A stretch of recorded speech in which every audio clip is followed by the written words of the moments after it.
उसके बाद तो हमने मुस्कुराना छोड़ दिया, दिल ऐसा टूटा कि दिल लगाना छोड़ दिया। वो ढूंढ रहा है ज़माने में मुझसे बेहतर, वो ढूंढ रहा है ज़माने में मुझसे बेहतर, जिसके खातिर हमने ज़माना छोड़ दिया। नमस्कार, स्वागत है आप सभी का। मैं हूं आप सबका दोस्त और होस्ट जय सिंह। तो आज हम लोग स्टार्ट करेंगे थर्मोकेमिस्ट्री का दूसरा लेक्चर, और पहले फर्स्ट लेक्चर वाले क्वेश्चंस की कुछ प्रैक्टिस करेंगे जैसा कि मैंने वादा किया था। क्योंकि कि बेटा ये लेक्चर तो बस 1 से 1.5 घंटे का है। इसमें क्वेश्चन की टेक्निक समझना, क्वेश्चन को तोड़ना, क्वेश्चन को सॉल्व करना, कैसे आंसर लाना है, ये सबसे इंपॉर्टेंट है। अगर ये करना आप सीख जाते हो तो यानी कि आपकी जो प्रैक्टिस है वो बहुत अच्छी हो रही है। और क्वेश्चन जो आप करोगे उस क्वेश्चन में आपके ढेर सारे जो टेक्निक पिछले वाले कॉन्सेप्ट से लग रहे हैं वो सब कॉन्सेप्ट क्लियर होता जाएगा। यानी कि आपको ढेर सारा प्रैक्टिस करना है। तो आपको प्रैक्टिस करना है, मुझे पता है कि आप घर जाके करेंगे नहीं, इसीलिए मैं आपको करवा दे रहा हूं प्रैक्टिस। ठीक ना भाई? तो चलिए आज का लेक्चर स्टार्ट करते हैं बिना किसी चिल्पों के, और पेन पेपर लेके बैठ जाइए, क्वेश्चन से स्टार्ट करेंगे। आज का गोल देख लेते हैं दोस्तों क्या है। पहले तो रिवीजन करेंगे किसके माध्यम से? क्वेश्चन के माध्यम से। ठीक है भैया, रिवीजन कर लेते हैं क्वेश्चन के माध्यम से। दूसरी चीज, एंथैल्पी आप कंबशन पढ़ेंगे, एंथैल्पी आप न्यूट्रलाइजेशन पढ़ेंगे। ये एनटीए ने अब की बार ऐड किया है, ये अब की बार एडेड टॉपिक है भाई। तो पूरी पीएचडी करेंगे इस पे। Enthalpy of solution, CuSO4 solution की एंथैल्पी के बारे में ये भी एडेड है भाई, ये भी एनटीए ने एडेड किया है। बहुत छोटा सा, बहुत बच्चा सा टॉपिक है, एडेड टॉपिक है। इस पे सवाल भी लेके आए हो, कैसे सवाल पूछे जाएंगे। Hydration of enthalpy of hydration, enthalpy of ionization, आप सिलेबस देखोगे तो ये मेंशन है, ये भी चीज बता दूंगा मैं। ठीक है ना? ये दोनों टॉपिक एडेड हैं, तो मैंने सोचा कि ये दोनों भी आज कर लेते हैं। नहीं होगा तो नीचे कर लेंगे, वैसे हो जाएगा, समय है अपने पास। चलिए फिर आपको रिवीजन में मैं थोड़ा सा हिंट दे देता हूं। आप लोगों को बताया था मैंने कि heat of reaction balance reaction के लिए होना चाहिए। हीट ऑफ, कोई भी हीट ऑफ रिएक्शन आप लिख रहे हो, कोई भी आप हीट ऑफ रिएक्शन लिख रहे हो तो किसके लिए होना चाहिए? बैलेंस रिएक्शन होना चाहिए। क्योंकि दोस्त बैलेंस नहीं है तो कैसे बताओगे वो? ठीक है भाई। दूसरी बात, अगर आप डेल्टा FH लिख रहे हो, हीट ऑफ फॉर्मेशन, यानी कि 1 मोल प्रोडक्ट का फॉर्मेशन होना चाहिए। क्या होना चाहिए? 1 मोल प्रोडक्ट का फॉर्मेशन होना चाहिए अपने रेफरेंस स्टेट से, रेफरेंस स्टेट से एलिमेंट का फॉर्मेशन होना चाहिए। तुमने कहा अच्छी बात है, जो एलिमेंट हैं उनका रेफरेंस स्टेट होना चाहिए। ठीक है भैया। और ये भी बताया था कि डेल्टा FH0 उनका क्या होता है? 0 होता है। किसका? रेफरेंस एलिमेंट का। क्यों? क्योंकि बेटा उनको बनाने की जरूरत नहीं। सारा खेल सेटिंग के ऊपर है कि आपको किस रिएक्शन के बारे में क्या दिया है, क्या टर्म दिया है। सबसे ज्यादा इंपॉर्टेंट जो होता है, मैं अपने बच्चों को सिखाता हूं कि आप कोई चीज रटो मत, आप बस प्रोसेस समझो कि सेटिंग कैसे करेंगे। जैसे उसने कहा कि हीट ऑफ सॉल्यूशन इतना है, हीट ऑफ हाइड्रेशन इतना है, हीट ऑफ कंबशन इतना है, हीट ऑफ फॉर्मेशन बताओ इसका। तो आप क्या करते हो? फॉर्मूला लगाने लगते हो। फॉर्मूला मत लगाओ, आप पहले उस लाइन को लिखो, क्या कहना चाह रहा है। उस लाइन को लिखोगे तो 3 लाइन 4 लाइन मिलेगी, तो 1 लाइन उसमें से पूछागा तो बता दोगे। चलिए भाई शुरू करते हैं।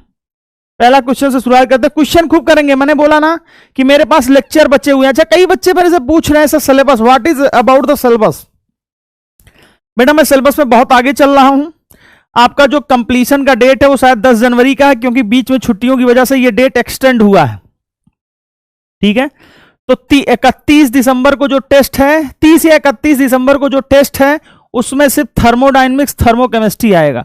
उसके अगले वाला जो टेस्ट है, 2 हफ्ते बाद जो टेस्ट है, उसमें आपके स्ट्रक्चर ऑफ एटम और सरफेस केमिस्ट्री का एक छोटा सा पार्ट आएगा। तो बेटा हमारा सिलेबस आप लोगों की दुआ से और आप लोगों के प्यार मोहब्बत से हमारा सिलेबस 30 के आसपास खत्म हो जाएगा। क्योंकि कल हमारा थर्मोडायनेमिक्स खत्म होगा तो हम स्ट्रक्चर ऑफ एटम शुरू करेंगे, और स्ट्रक्चर ऑफ एटम में 5 से 6 लेक्चर लेंगे, मैक्सिमम 6 लेक्चर लेंगे। ठीक है ना?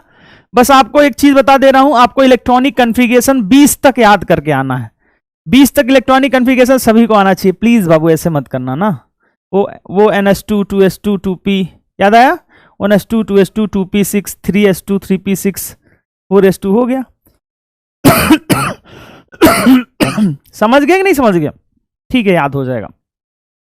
अच्छा, पीछे कुछ लोग सवाल भी कर रहे हैं, करते रहो। तो बेटा उसमें लगेगा 5 से 6 लेक्चर, 2 लेक्चर में सरफेस, यानी कि मैक्सिमम मैं मान के चलूं तो 8 लेक्चर, ठीक है। उसके बाद बैक टू बैक सारे चैप्टर्स के मतलब 1 शॉट क्या समरी लेक्चर्स दे दूंगा, और शॉर्ट नोट्स तो मैं दे ही रहा हूं हर चैप्टर के साथ, तो दे दूंगा, परेशान होना। बीच बीच में कभी कभी प्रैक्टिस क्लास भी लगवा लेंगे, जरूरत पड़ेगी तो, आप लोगों की डिमांड रहेगी। बाकी आप रेटिंग करते रहिए, रेटिंग में अपना फीडबैक लिखते रहिए, जो भी आपकी इच्छाएं हैं रेटिंग में लिखेंगे तो आपकी मनोकामनाएं पूरी होंगी, ऐसी कोई बात नहीं है, ठीक है ना। चलिए भाई स्टार्ट करें, चलिए स्टार्ट करता हूं। पहला सवाल कह रहा है कि बताइए standard enthalpy of formation is zero. Standard enthalpy of formation is zero. किसके स्टैंडर्ड एंथैल्पी के फॉर्मेशन की वैल्यू क्या है? जीरो है। किसके फॉर्मेशन की एंथैल्पी क्या है? जीरो। चलिए भाई फटाक से। बेटा आजकल शादियों का माहौल चल रहा है तो शादियों से कुछ याद आया, लेकिन ठीक है, शादियों से क्या ही कुछ कहेंगे। ठीक है, अच्छी बात है, शादियों से भी बात करेंगे। Standard enthalpy of formation is zero, ठीक है भैया। कार्बन डायमंड में पाया जाता है? नहीं रे बाबा, कार्बन ग्रेफाइट में पाया जाता है। Br2 गैस में पाया जाता है? नहीं रे, लिक्विड में पाया जाता है। कार्बन ग्रेफाइट में पाया जाता है, बिल्कुल। इसके फॉर्मेशन की जो एंथैल्पी होगी वो क्या हो जाएगी? जीरो होगी। कई लोग सोच रहे हैं क्वेश्चन प्रैक्टिस करवाने। देखो बेटा फिजिक्स में क्या होता है, आप जब टॉपिक पढ़ते हो तो उसके क्वेश्चंस की प्रैक्टिस करते हो। उसी प्रकार जब हम फिजिकल केमिस्ट्री पढ़ते हैं तो इसमें क्वेश्चन की प्रैक्टिस होना बहुत जरूरी है। टॉपिक तो बड़ा आसान सा है ना, पढ़ोगे समझ में आ ही जाएगा। क्या मेरी बात समझ में आ रही कि नहीं आ रही? समझ में तो आ ही रही होगी, ठीक है। O3 gas? नहीं रे बाबा, O2 गैस होता। तो ऑप्शन क्या हो जाएगा? सी हो जाएगा। ऑप्शन क्या हो जाएगा? सी हो जाएगा। चलो CH4 के फॉर्मेशन की एंथैल्पी बताओ। तब तक मैं तुम लोगों को ऐसे ही वाकया बता देता हूं। देखो जैसे जो पुराने बच्चे हैं या पुराने लोग हैं, या इस जमाने में जो लोग हैं जिनका मोहब्बत हुआ है, कभी टूट जा रहा है, या जो पढ़ लिख नहीं रहे, उनकी शादी उनसे थोड़ी ना होगी, किसी न किसी तो हो जाएगी। तो अभी शादियों का मॉल चला, जब आप जाते हो शादी में तो एक गाना बनता है, दूल्हे का सेहरा सुहाना लगता है, और ये गाना न जाने कितने दिलों को तोड़ के जाता है। ठीक है ना। और इसी पे एक दो लाइनें मुझे याद आ रही हैं।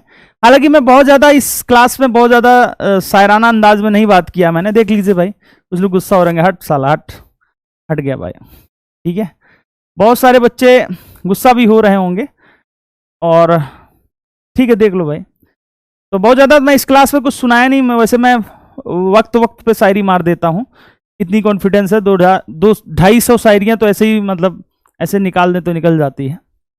एक लाइन याद आ गई कि उन बच्चों के लिए, उन लोगों के लिए, उन पीड़ित लोगों के लिए जिनका कभी ना कभी कुछ था, जिनके वजह से आप छूट गए, छोड़ दिया।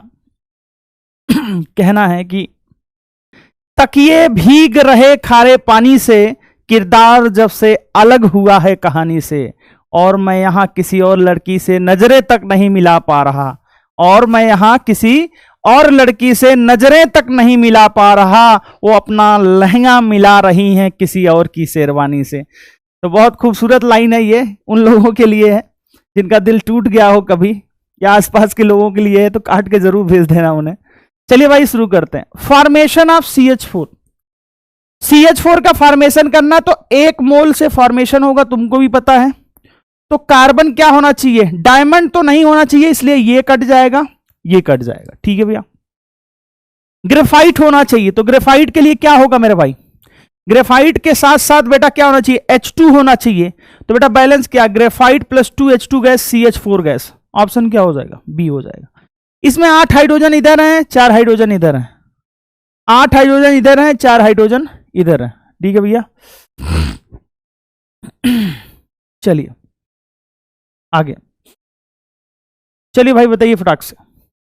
विच of the following statement is true? कौन सा स्टेटमेंट ट्रू है मेरे भाई? कौन सा स्टेटमेंट ट्रू है? बताइए भाई फटाक से, कौन सी स्टेटमेंट ट्रू है? आप लोग करिए, जब तक आप लोग नहीं करेंगे कोई फायदा नहीं है। मैं हजारों लाखों करोड़ों सवाल करवा दूं, जब तक आप नहीं करेंगे कोई फायदा नहीं है भाई।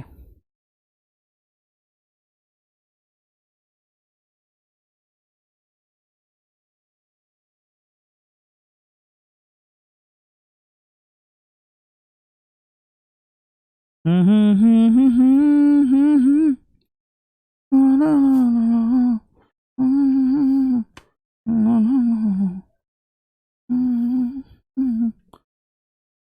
भाई आगे बढ़े क्या? Delta is positive for exothermic reaction, गलत। Delta is negative for endothermic reaction, गलत। The enthalpy of fusion is negative, fusion is negative नहीं रे भैया, ये एंडोथर्मिक है, गलत। The heat of neutralization of strong acid with strong base is always the same, ठीक है भैया, ये सही है, ये सही अभी पढ़ेंगे हम लोग। फिक्स वैल्यू होती है,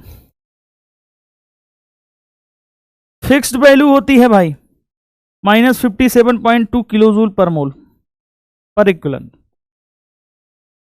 ठीक है। चलो चलिए भाई फटाक से सॉल्व कीजिए। The enthalpy of vaporization of water, the enthalpy of vaporization of water. अब तुम सोच रहे होगे कि सर एंथैल्पी ऑफ वेपराइजेशन क्या है, तो सुनो मैं बता दे रहा हूं। H2O लिक्विड से जाना, H2O गैस में ही वेपराइजेशन है। अब यार ये सब पढ़ाने की जरूरत नहीं है, ये सब बता दूंगा एक एक लाइन में। वेपराइजेशन, फ्यूजन, सब्लिमेशन, बाबू प्लीज ये अभी तो पढ़ा ना यार स्पॉन्टेनियस में। कह रहा है कि the enthalpy of vaporization of water is equal to, इस रिएक्शन की एंथैल्पी निकालनी है। तुमने कहा निकाल देंगे। अब हमको पता है कि सेटिंग करके लाना है, तो सेटिंग हमारी देखो वैसे भी अच्छी है, सेट करना हम जानते हैं कैसे सेट करना है, सेट कर दो इसको। तुमने कहा ऐसा है बहुआ, तुम इधर चलो और तुम ऐसे ही रहो। इस वाली रिएक्शन को तुमने पलट दिया तो यहां पे -Q2 हो गया, इसको ऐसे ही रहने दिया। अच्छा एक गजब की बात, एक गजब की बात, अच्छे अच्छों के पसीने छूट जाएंगे बेटा। यहां पे जो प्लस Q है ना, डेल्टा H यहां पे क्या हो जाएगा, -Q1 हो जाएगा। क्या खूबसूरत बात, ये एक्सोथर्मिक है। जब मैंने बोला था ना, जब रिएक्टिव प्रोडक्ट के साथ एंथैल्पी ऐड करके लिखा होगा, यानी कि वो एंथैल्पी रिलीज हो रहा है, डेल्टा H -Q1 होगा। लेकिन मेरे भाई इसका डेल्टा H क्या हो जाएगा, -Q2 हो जाएगा। बिल्कुल सही बात है। अगर इस रिएक्शन को बदलोगे, अगर इस रिएक्शन को पलटोगे, तो यहां पे इस रिएक्शन का जो डेल्टा H आएगा मेरे भाई, ये तो ऐसे ही रहेगा -Q1, ये पलट जाएगा +Q2 हो जाएगा, और मेरे भाई ये हो जाएगा Q2 -Q1 हो जाएगा। क्या हो जाएगा, Q2 -Q1 हो जाएगा। याद रखना क्या हो जाएगा, Q2 -Q1 हो जाएगा। सी ऑप्शन, गलती कर सकते हो। अगर जो लोग इसको एंडोथर्मिक मान रहे होंगे, जो लोग इसको एंडोथर्मिक मान के कर रहे होंगे, गलत हो जाएगा उनका मेरे भाई, गलत हो जाएगा, गलत हो जाएगा, गलत हो जाएगा। बहुत ही खूबसूरत, बहुत ही शानदार सवाल, बहुत ही खूबसूरत, बहुत ही शानदार सवाल, बहुत ही खूबसूरत सवाल। देखो मैं कल ही मुझे एक बच्चे ने बोला कि सर आपके क्वेश्चन डिट्टो फलाने से मिल रहे हैं, धमकाने से मिल रहे हैं। तो जो पहले मैंने पढ़ा दिया था वो क्वेश्चन की बात कर रहा हूं। आज मैं जब ये वीडियो शूट कर रहा हूं तो दिनांक 20 दिसंबर का है, और सुबह सुबह आया हूं। तो आपको भी बता दूं कि आपको मेरी आंखों से लग रहा होगा कि आंखों में भयानक नींद दिख रही है। कोई बात नहीं, एकदम मन से, एकदम इत्मीनान से, एकदम जोश के साथ नहा धो के आया हूं पढ़ाने, तो उसकी टेंशन मत लो। Q2 -Q1 हो जाएगा। हर एक रिएक्शन में तुम देखोगे सेटिंग करके लाना है बस। तुम अगर सेटिंग करना सीख गए मेरे भाई, तुमको सेटिंग करना आ गया ना मेरे भाई, तो आपको कोई टेंशन वाली बात ही नहीं है। सेटिंग करना आ गया, मजा आ गया, सेटिंग करते हैं। तुमने कहा यार इस रिएक्शन के लिए चाहिए, मैंने ये वाली रिएक्शन देखी और ये वाली रिएक्शन देखी। बेटा ध्यान से समझना, गलती मत करना। इसका डेल्टा H जो है -X किलोजूल है, इसका भी डेल्टा H जो है -Y किलोजूल है। ये प्रोडक्ट साइड प्लस लिखने का मतलब यही है कि एक्सोथर्मिक रिएक्शन है। याद करो, जहां मैंने थर्मोकेमिकल रिएक्शन में एंडोथर्मिक एक्सोथर्मिक बताया था, वहां पे साफ साफ अच्छे से लिख के बताया है, साफ साफ अच्छे से लिख के बताया है कि प्रोडक्ट के साइड अगर कोई भी हीट लिखा होगा ऐड करके, अगर दिया है प्लस माइनस, तब तो कंफ्यूजन ही नहीं रे बाबा। अगर नहीं दिया है तो कंफ्यूजन है। तो बेटा मेरे ये रिएक्शन लाना है, तो मैंने कहा CH3CH को पकड़ लेता हूं, पकड़ लिया मैंने। अब ध्यान से समझना, मुझको H+ इधर लाना है, यानी कि ये रिएक्शन ऐसे पलट के जोड़नी होगी। पहली रिएक्शन तो वैसे ही रहने दो, दूसरी रिएक्शन को पलट के जोड़ दो। पलटोगे मेरे भाई तो इस रिएक्शन का जो डेल्टा एच हो जाएगा -x हो जाएगा, +y हो जाएगा। +y क्यों? क्योंकि ये पलट के तुमने जोड़ दिया, करना ही नहीं है, बिना पेन उठाए सॉल्व हो जाएगा, मिली सेकंड में सॉल्व हो जाएगा, मैं तुमसे वादा करता हूं। बस अपनी बुद्धि जो है ना अपने पास रखना, अपनी बुद्धि अपने पास रखना। ये रिएक्शन लानी है, ये रिएक्शन लानी है। मैंने कहा CH3CH पकड़ा थी, ये दोनों आपस में आ गए एक साथ, H+ चाहिए, H+। अब इस वाली रिएक्शन को पलटना पड़ेगा, जैसे ही पलटोगे एंथैल्पी बदल जाएगा, यानी कि y-x हो जाएगा। क्या हो जाएगा? y-x हो जाएगा।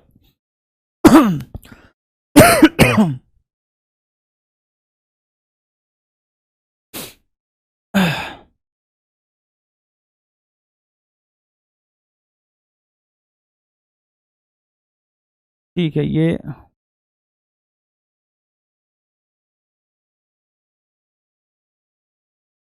The heat of sublimation of a. Sublimation of a क्या होता? पहले ये समझ लो कि डेल्टा सब्लिमेशन क्या होता है, क्योंकि अगर ये नहीं समझ में आया बेटा तो तकलीफ हो जाओगे। जब 1 मोल सॉलिड सब्सटेंस को गैस में कन्वर्ट करते हैं, यानी कि ए सॉलिड से तुम्हें ले जाना है कहां? ए गैस में ले जाना है।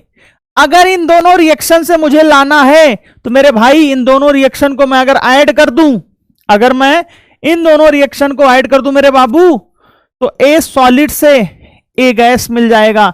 ऐड करने पे डेल्टा एच भी तो ऐड हो जाएगा। क्या x+y होगा कि नहीं होगा? क्या इसका आंसर x+y होगा कि नहीं होगा? बताइए आपका क्या विचार है? क्या आपको सही लग रहा है?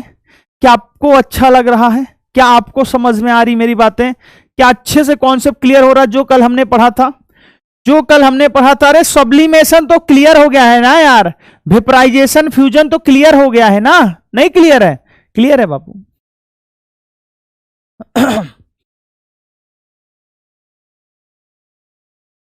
चलिए, ये सवाल आप करेंगे। ये सवाल आप करेंगे, ये होमवर्क दे देता हूं मैं।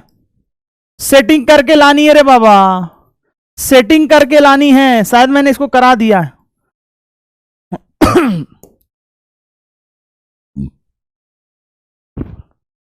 सॉरी। 2 रिएक्शन दे रखी है, 3 रिएक्शन दे रखी है। कह रहा heat of formation of methane in kilo calorie will be. Okay okay, तो मीथेन का फॉर्मेशन की एंथैल्पी क्या होगी? तुमने कहा C solid plus 2H2 gas gives CH4 gas. हाँ यही होगी। अब ध्यान से समझना, अब ध्यान से समझना मेरे भाई। C solid plus 2H2 gas gives CH4, ये लाना है इनसे सेटिंग करके, इनसे सेटिंग करके लाना है। और सारे एक्सोथर्मिक हैं, सारे एक्सोथर्मिक है मेरे भाई। इसका जो डेल्टा एच है वो -94.2 होगा। कुछ लोग सोच रहे हैं सर प्लस है, मारेंगे 1 घंटा पकड़ के। बेटा मैंने आपको बताया ना कि प्रोडक्ट के साइड ऐड होगा तो वो एक्सोथर्मिक है, उसकी वैल्यू माइनस में होती है।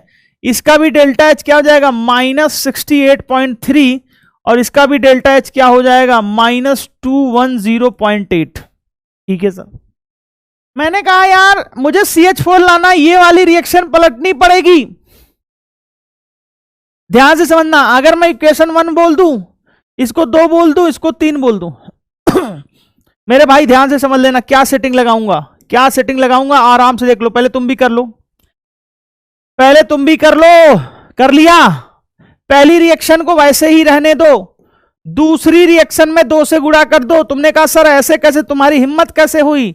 बेटा हिम्मत तो बहुत बड़ी चीज होती है। यहां पे दिख रहा है H2 है, अपने को चाहिए 2H2, मैंने 2 से गुणा कर दिया। बाकी तुम्हें कुछ देखना ही नहीं है रे बाबा। थर्ड वाली रिएक्शन को माइनस कर दो, थर्ड वाली रिएक्शन को माइनस कर दो। इसका मतलब है थर्ड वाली रिएक्शन को पलट दिया। मेरे भाई पहली वाली रिएक्शन वैसे ही लिख दो, दूसरी वाली रिएक्शन में 2 से गुणा कर दो, तीसरी वाली रिएक्शन बस पलट दो, तीसरी वाली रिएक्शन बस पलट दो। आंसर आ जाएगा। अब देखो आंसर कैसे आएगा मेरे भाई, अगर उसको वैसे ही जोड़ोगे तो इसकी वैल्यू आएगी -94.2। इसकी जो वैल्यू आएगी वो आएगी 2 इंटू 68.3। इसकी जो वैल्यू आएगी -210.8। अब ध्यान से समझना, -94.2 माइनस 6 दूनी 12 8 दूनी 16 6 दूनी 12 8 दूनी 16 7 दूनी 14 136.6 माइनस माइनस प्लस 210.8। तो ये हो जाएगा 94 जोड़ दो, इसमें 94 जोड़ दोगे, 94 और 6 जोड़ दो तो 100 हो जाएगा 130 माइनस 230.8 प्लस 210.8 यानी क्या हो जाएगा -20 हो जाएगा। क्या हो जाएगा -20 हो जाएगा, यानी कि ऑप्शन इसका सी हो जाएगा। इस सवाल को सीखो, अगर तुम मुझसे टेक्निक नहीं सीख पा रहे हो तो मुझसे पढ़ने का कोई फायदा नहीं है। टेक्निक सीखो कैसे मैंने किया, मैंने कहा जो रिएक्शन चाहिए उसको मैंने लिख लिया। अब देखो जिसको पता ही नहीं होगा कि फॉर्मेशन की एंथैल्पी ये है मीथेन की, वो बेटा इस सवाल को कर थोड़ी पाएगा। यानी कि टेक्निक के साथ साथ तुम्हें जो डिफिनीशन है ना वो भी पता होनी चाहिए कि किससे लिखना है, नहीं तो लिख थोड़ी ना पाओगे। क्या मेरी बात दिमाग में घुस रही कि नहीं घुस रही है? अब आप सोचोगे कि सीधे सीधे ऐसे करके सेटिंग करके लानी है, रे बाबा नहीं, कई बार डायरेक्ट नहीं देता है, ऐसे घुमा के देगा। तो आपको पता होना चाहिए कि ये है। अब इस रिएक्शन को सेट कर रहे हैं, मेरे पास समय नहीं है, मैं कभी भी लिखता नहीं हूं रिएक्शन को। अगर आप लिखोगे तो समय लगेगा, क्योंकि एग्जाम में ये दिया होगा, बस तुम्हें सेटिंग करनी है। तुमने कहा एक को ऐसे ही जोड़ दिया तो उसका डेल्टा एच वैसे ही आ जाएगा, ठीक है भैया, वैसे आ गया। दूसरे में 2 से गुणा करोगे, क्यों? क्योंकि यहां पे 2H2 है, दूसरे में 2 से गुणा कर दिया तो सर उसके डेल्टा एच में 2 से गुणा हो जाएगा, ठीक है, साइन चेंज नहीं होगा।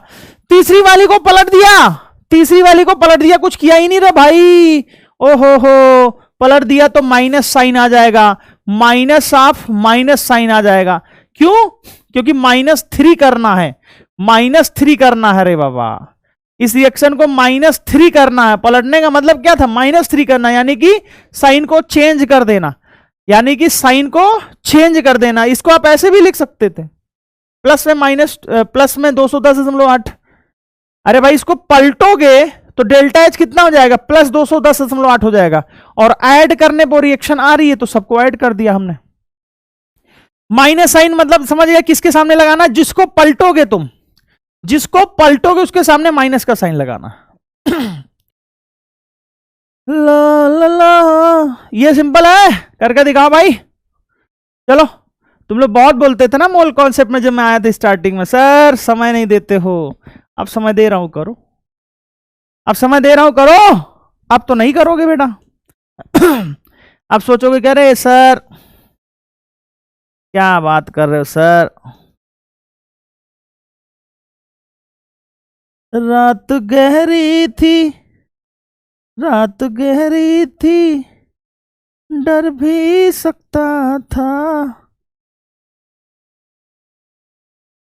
रात गहरी थी ओ रात गहरी थी, डर भी सकता था।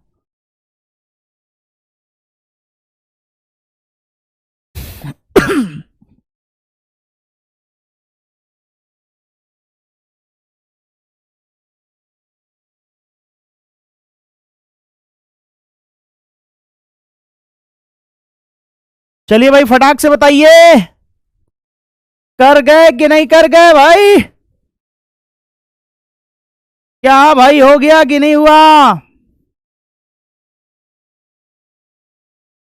फटाक से सेटिंग करो। जिसने सेटिंग करना सीख लिया, जिसने सेटिंग करना सीख लिया, अरे जिसने सेटिंग करना सीख लिया मजा ही आ जाएगा भाई। हा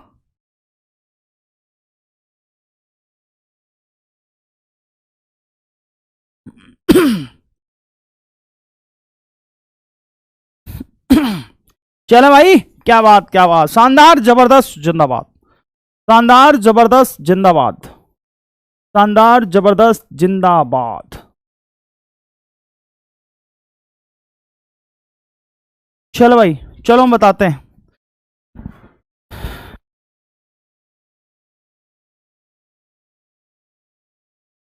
hello hello hello hello hello, चलो भाई।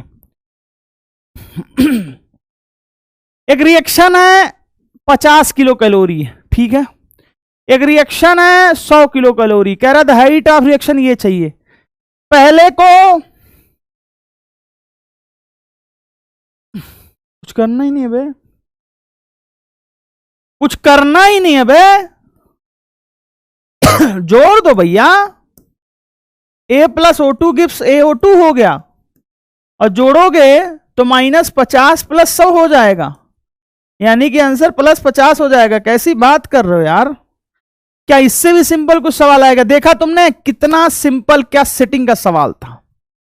क्या मेरी बात समझ में आई? अभी एक खूबसूरत लाइन सुनाता हूं तुम लोगों को, एक वाकया है, हमारी जिंदगी से रिलेटेड भी है। चलो इसको ध्यान से समझो। जो निकालना पहले लिख लो। कह रहा है कि एक रिएक्शन दी हुई है, अरे दिया होगा, according to this heat of formation of HI। हमने कहा यार heat of formation of HI जो होता है वो तो मेरे भाई ऐसा होगा, क्योंकि वो तो फिक्स होगा ना बाबू। 1 मोल HI का फॉर्मेशन होना चाहिए। क्या होना चाहिए? 1 मोल HI का फॉर्मेशन होना चाहिए। तो बेटा उस रिएक्शन से ये निकालना है, उस रिएक्शन से ये निकालना है। क्या मेरे भाइयों बता लोगे क्या? क्या मेरे भाइयों बता लोगे क्या? तुमने कहा इस रिएक्शन से इस रिएक्शन में ज्यादा फर्क नहीं है, उस वाली रिएक्शन में आधा से गुणा कर देंगे तो फॉर्मेशन ऑफ, इसको बोलेंगे ना डेल्टा FH। अरे अरे बाबा, डेल्टा FH ऑफ HI नहीं बोलेंगे इसे, बिल्कुल बोलेंगे, तो बोलेंगे delta FH not of HI। तो बेटा कितना हो जाएगा? -12.40/2। क्यों? क्योंकि 1/2 से, ये 2 से भाग किया, 1/2 से गुणा किया, तो -6.20, -6.20। चलो भाई, heat of combustion, heat of combustion, the heat of combustion, heat of combustion, heat of combustion, heat of combustion, heat of combustion, heat of combustion, heat of combustion, heat of combustion. ठीक है,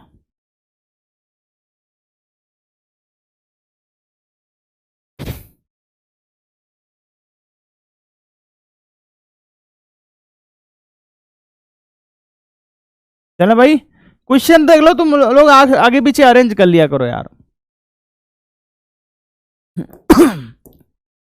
ध्यान से समझना।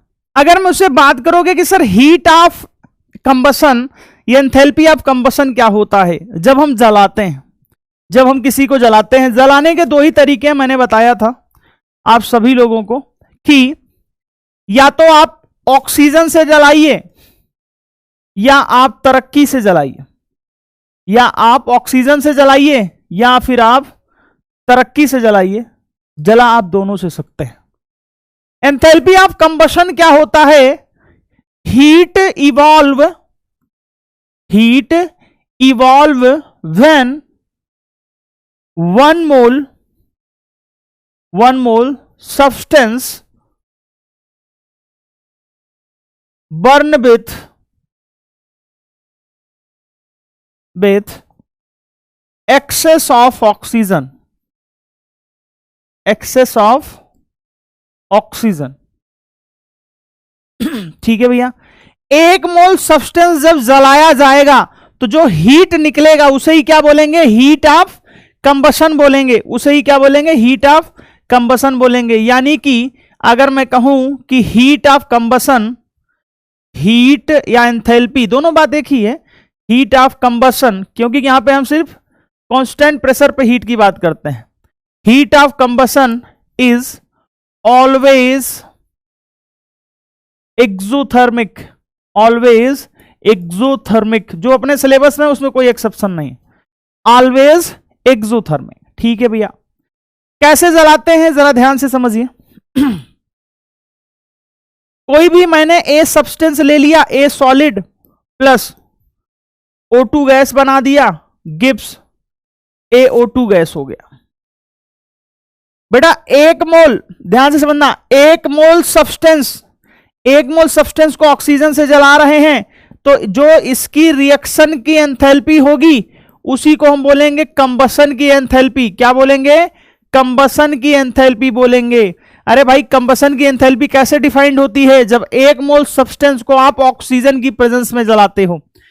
मान लो reaction ऐसा कभी दिखे, 2A plus O2 gives 2AO। बेटा ध्यान रखना, यहां पे heat of combustion heat of reaction के बराबर नहीं होगा। क्यों नहीं होगा? क्योंकि बेटा हीट ऑफ कंबसन तो डिफाइंड होता है एक मोल के लिए, लेकिन यहां पे 2 मोल है, तो 2 मोल को जलाने के लिए बेटा हीट ऑफ कंबसन डिफाइंड नहीं होगा। यानी कि जो हीट ऑफ रिएक्शन थी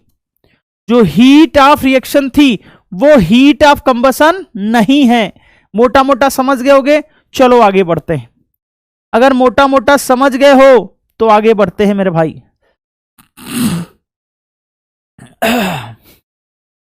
चले भैया आगे बढ़े क्या?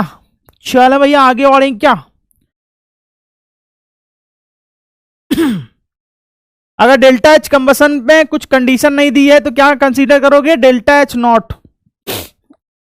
आगे ध्यान से देखो, आपको बताना है, ठीक। C diamond plus O2 gas, CO2 gas, ठीक है भैया। दूसरा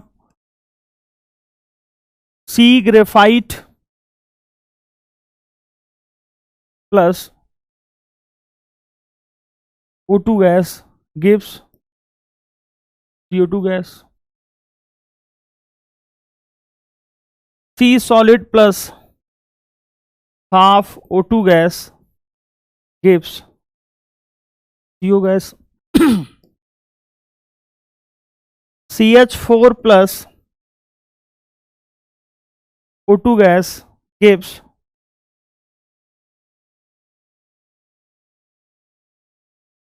कॉफी। सामने से बोल दीजिएगा। तुम लोगों को भी पीनी है? हमका पीनी है, हमका पीनी है। हम तो पिएंगे ही भाई, तुमको भी पिलाएंगे, परेशान मत हो। कभी भी कोई भी मिलने आए, स्वागत है उसका। कभी भी किसी भी हाल में रहेंगे, जरूर मिलेंगे। ठीक है ना भाई? अपने बच्चों से मिलने के लिए कभी मना नहीं करता, प्रायोरिटी देता हूं मैं उनको, क्योंकि मेरे बीवी बच्चे नहीं हैं। तुम ही हो, सब कुछ हो। बीवी बच्चों की बात नहीं कर रहा हूं, तुम भी बच्चे जैसे ही हो। सुनना, फोकस किस पे रखना है? एक मोल सब्सटेंस, यानी कि इसकी जो रिएक्शन की एंथैल्पी है, जो भी गिवन होगी रिएक्शन की एंथैल्पी, वो डेल्टा CH कहलाएगी। जो रिएक्शन की एंथैल्पी आएगी वो क्या कहलाएगी? डेल्टा CH कहलाएगी। ठीक है भैया। एक मोल, अब क्या फर्क पड़ता है? डायमंड है, ग्रेफाइट है, तो इसका जो डेल्टा RH होगा वो डेल्टा CH कहलाएगा।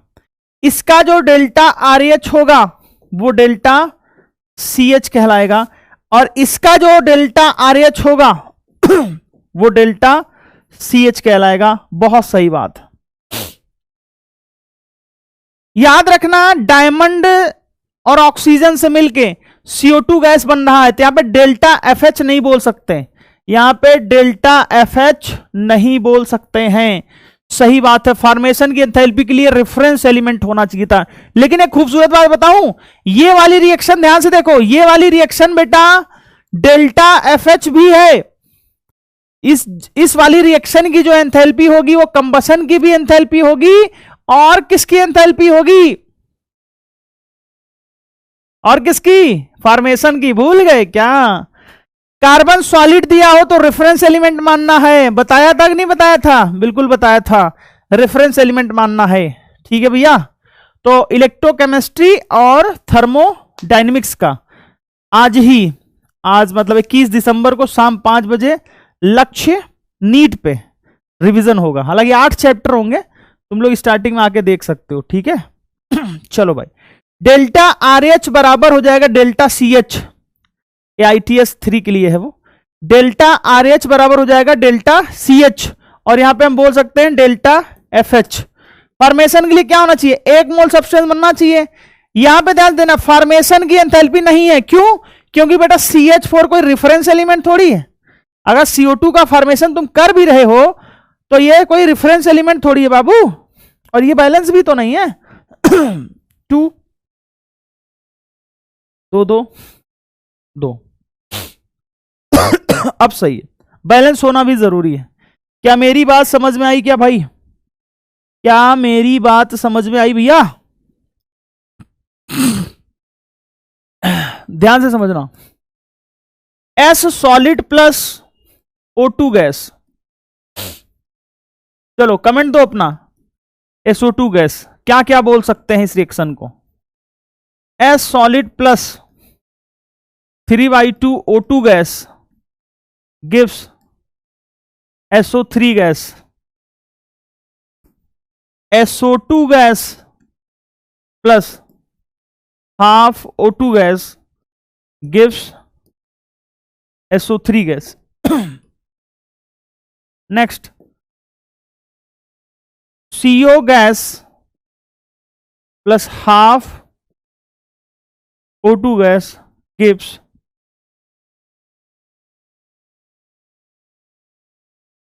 CO2 gas, H2 gas plus half O2 gas gives H2O gas.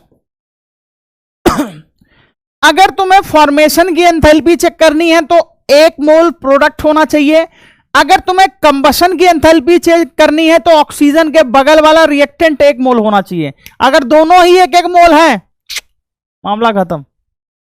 सोचना, आराम से बताना, एकदम चिल होके बताओ। बेटा S सॉलिड है यानी कि ये रेफरेंस एलिमेंट है, बोला था मैंने कि अगर S सॉलिड देगा तो भी रेफरेंस एलिमेंट मान लेना। S सॉलिड O2 गैस से मिलकर बना रहा है, यानी कि इसका जो डेल्टा RH है वो डेल्टा FH भी है। और बेटा सल्फर को ऑक्सीजन की प्रेजेंस में जला रहे हैं, 1 मोल सल्फर को, तो ये डेल्टा CH भी है। क्या खूबसूरत बात, क्या खूबसूरत बात भाई, क्या खूबसूरत बात, बहुत ही बेहतरीन बात भाई।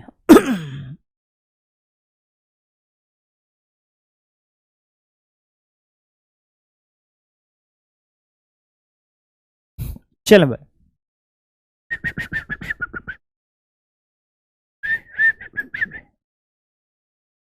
सल्फर सॉलिड को ऑक्सीजन से जला रहे हैं तो इसका जो हीट ऑफ रिएक्शन होगा, जो भी होगा मेरे को क्या पता,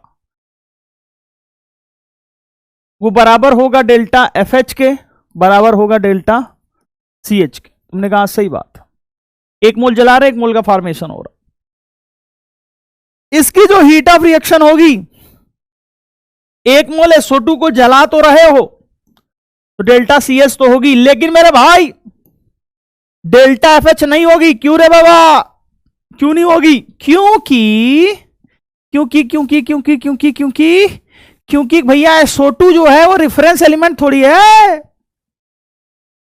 समझ में आया बड़ो, समझ गए भैया, समझ गए।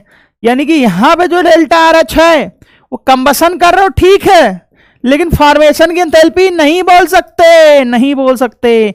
H2 को जला रहे हो, H2 को जला रहे हो, कंबशन की एंथैल्पी है। H2 और O2 मिलके H2O का फॉर्मेशन कर रहे हैं 1 मोल, यानी कि ये फॉर्मेशन की एंथैल्पी है। इससे जबरदस्त बात तुम्हें कोई नहीं बताएगा। अगर ये बात समझ में आ गई मेरे भाई, खेल लोगे। अगर ये बात समझ में आ गई, खेलोगे। क्या बात है। चलो भाई, किसी को बुरा लग रहा हो तो प्लीज 5-6 दिन और झेल लो, तब सही हो जाएगा। ध्यान से समझना बउआ, ध्यान से। एक सवाल है,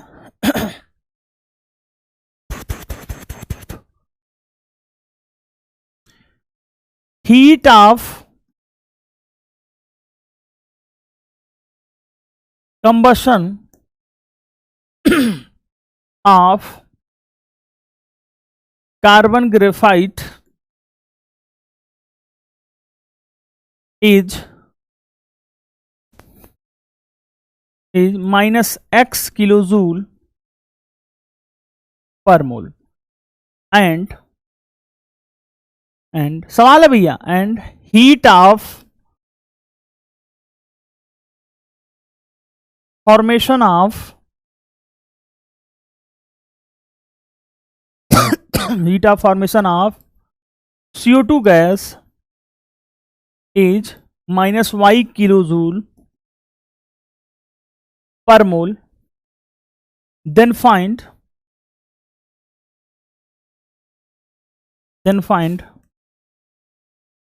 relation तो पता कर ही लेते होगे.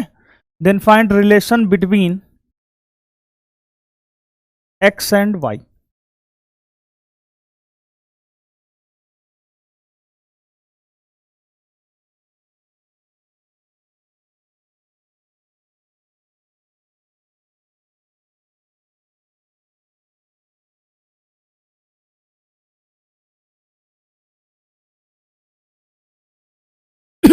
चलिए भाई,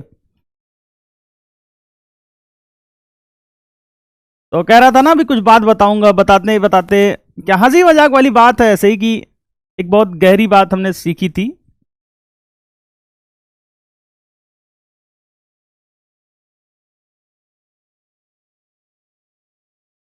बात कुछ यूं इस प्रकार थी कि जैसे किसी का ब्रेकअप होता है या कोई किसी से वादा करता है, वादा करके दूर जाता. देखो लड़कों का मुझे नहीं मतलब लड़कियों का मुझे आइडिया नहीं है, लेकिन मैं तो लड़का हूं इसलिए लड़कों की फीलिंग मुझे पता रहती है.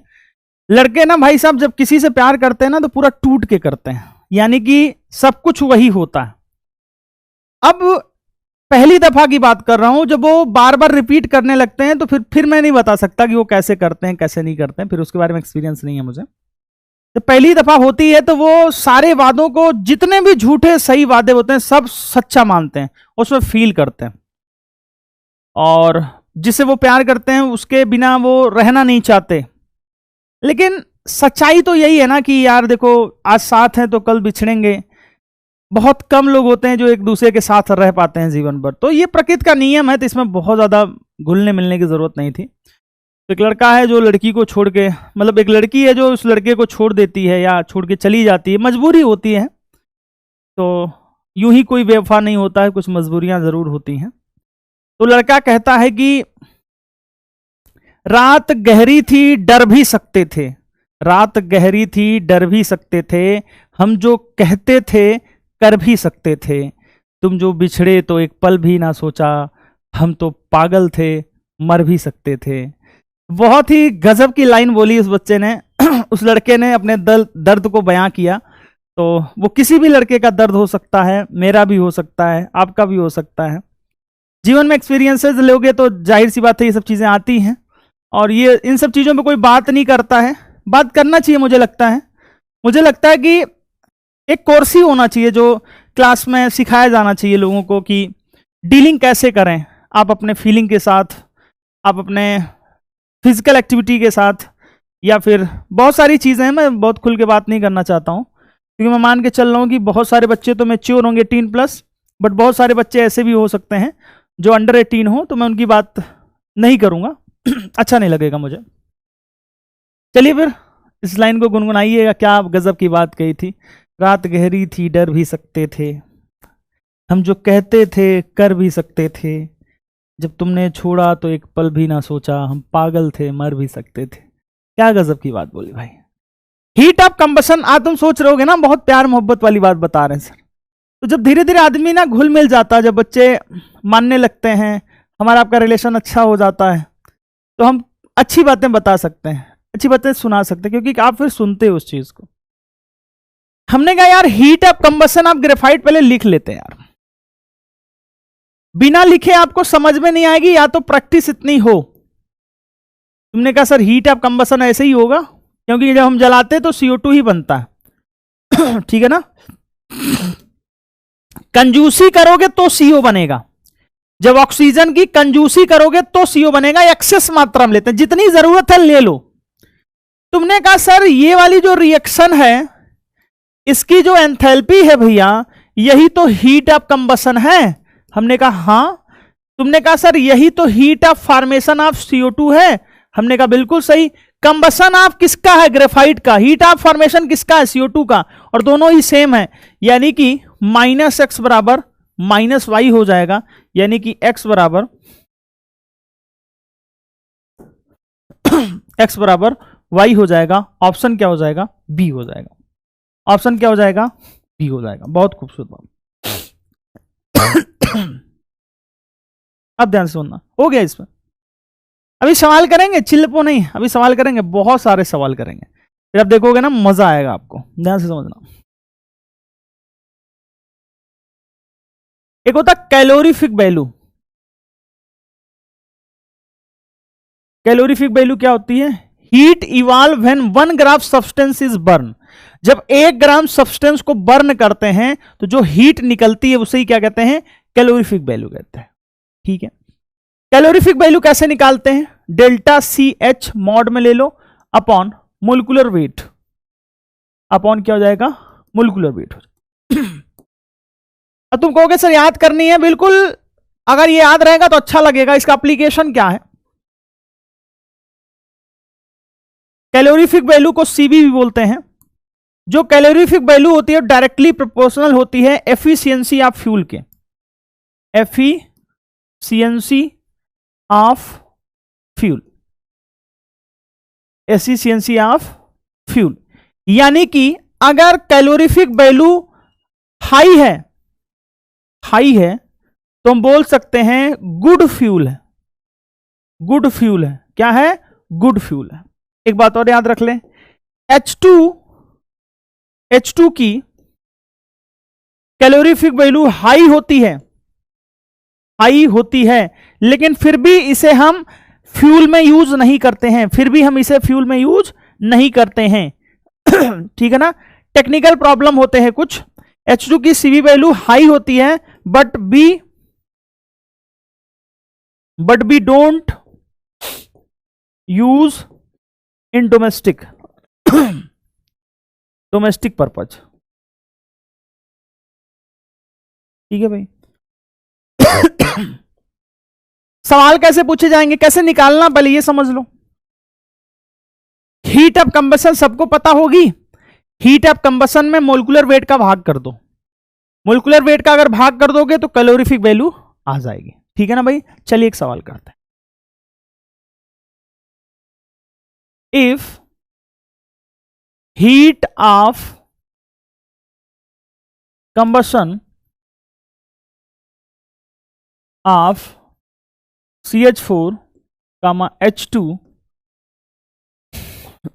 comma methane comma C4H10 is, ये हाइपोथेटिकल सवाल है। ठीक है भैया। 100 150 120 120 नहीं, बार जो 48 10 58 15 38 24 15 38 174 किलो कैलोरी। ठीक है भैया। Then find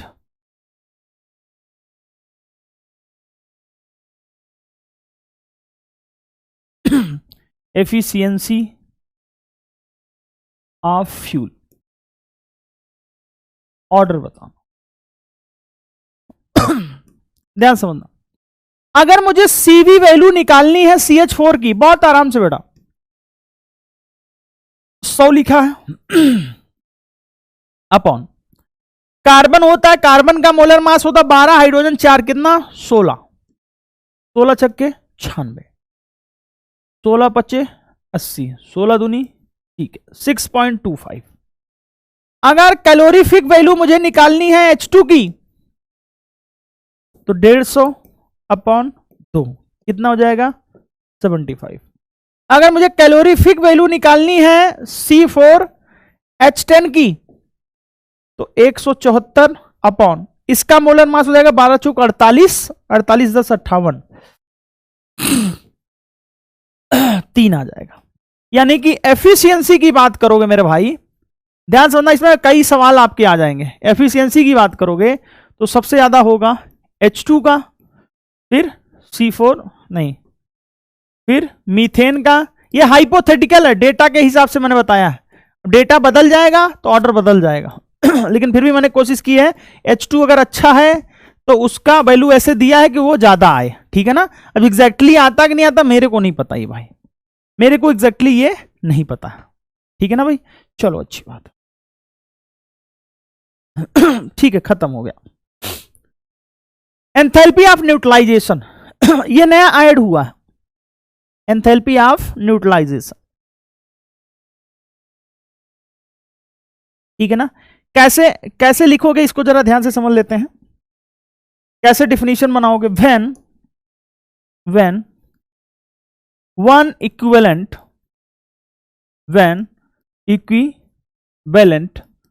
of acid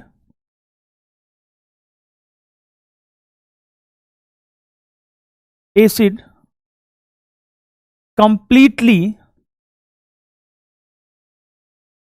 neutralize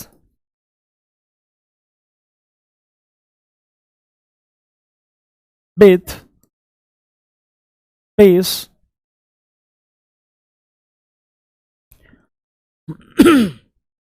जो हीट इवॉल्व होगी, क्या होगी, हीट इवॉल्व होगी। क्या मेरी बात समझ में आ रही है कि नहीं आ रही है when one equivalent of acid completely neutralized with one equivalent of base one equivalent of base, ठीक है भैया। मान रहे हैं दोनों में एक H प्लस OH माइनस है, तो जो हीट इवॉल्व होगी, जो हीट इवॉल्व होगी वही क्या होगी मेरे भाई, एंथैल्पी ऑफ न्यूट्रलाइजेशन। कोई पूछे आपसे एंथैल्पी ऑफ न्यूट्रलाइजेशन क्या है, heat evolve when one equivalent of acid is completely neutralize with one equivalent of base. यानी कि जब 1 ग्राम इक्विवेलेंट ही तो बोलते हैं, जब 1 gram equivalent acid 1 gram equivalent base से न्यूट्रलाइज हो जाएगा तो उस टाइम पे जो हीट ऑफ न्यूट्रलाइजेशन होगा वो क्या होगा मेरे भाई वो क्या होगी, हीट ऑफ न्यूट्रलाइजेशन होगी। और इसकी वैल्यू फिक्स होती है, इसकी वैल्यू फिक्स होती है मेरे भाई, इसकी वैल्यू फिक्स होती है, ठीक है भैया। Heat of neutralisation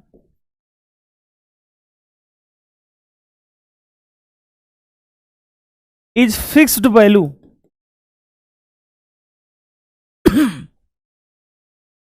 -13.7 kilo calorie या फिर -57.3 किलो कैलोरी।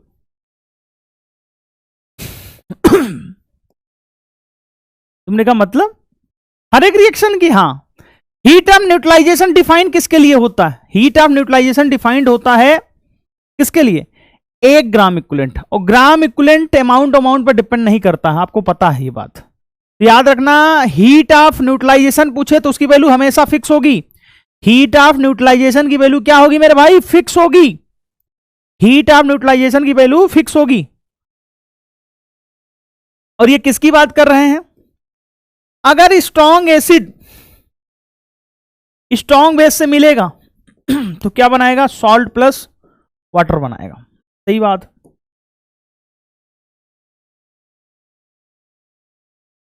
स्ट्रॉन्ग एसिड में जैसे मैंने लिया HCl प्लस NaOH, ठीक है भैया, एक एक इक्विवेलेंट ले लिया, बने जाएगा NaCl प्लस H2O, ठीक है भैया। अगर मैं स्ट्रॉन्ग एसिड वाला कॉन्सेप्ट लगा दूं, H plus plus strong electrolyte है टूट जाएगा, plus Na plus plus OH minus Gibbs, ये सॉल्ट है तो स्ट्रॉन्ग इलेक्ट्रोलाइट है, प्लस H2O। तुम्हें देखने को मिलेगा कि Cl minus Na plus Cl minus Na plus cut गए हैं, बचा क्या, H plus OH minus gives H2O। यानी कि जो न्यूट्रलाइजेशन करते हो उसमें क्या करते हो आप, H प्लस और OH माइनस को किस में चेंज करते हो, किस में चेंज करते हो मेरे भाई, किस में चेंज करते हो आप, वाटर में चेंज करते हो, यही है न्यूट्रलाइजेशन,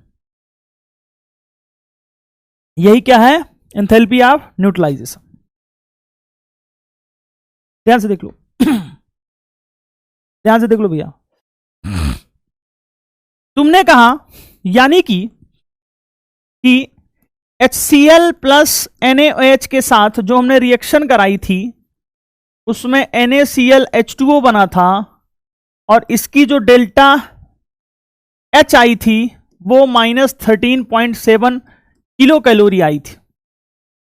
बिल्कुल सही बात। आप 57.3 भी ले सकते हो, क्यों? 4.2 से गुणा कर दिया, 5352। समझ गए नहीं समझ गए? कैलोरी और किलो जूल में चेंज करना आप जानते हो। यानी कि H plus OH minus gives H2O की भी स्ट्रॉन्ग एसिड की बात चल रही सब, -13.7 किलो कैलोरी पर इक्विवेलेंट होगी। ठीक है भैया।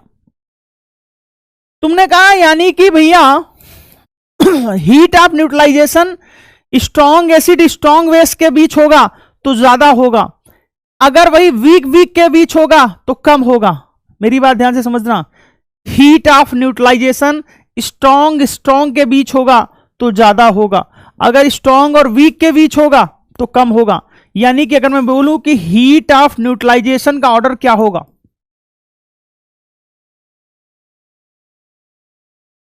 वैल्यू नहीं याद रखनी है तुम्हें, बस ऑर्डर याद रखना।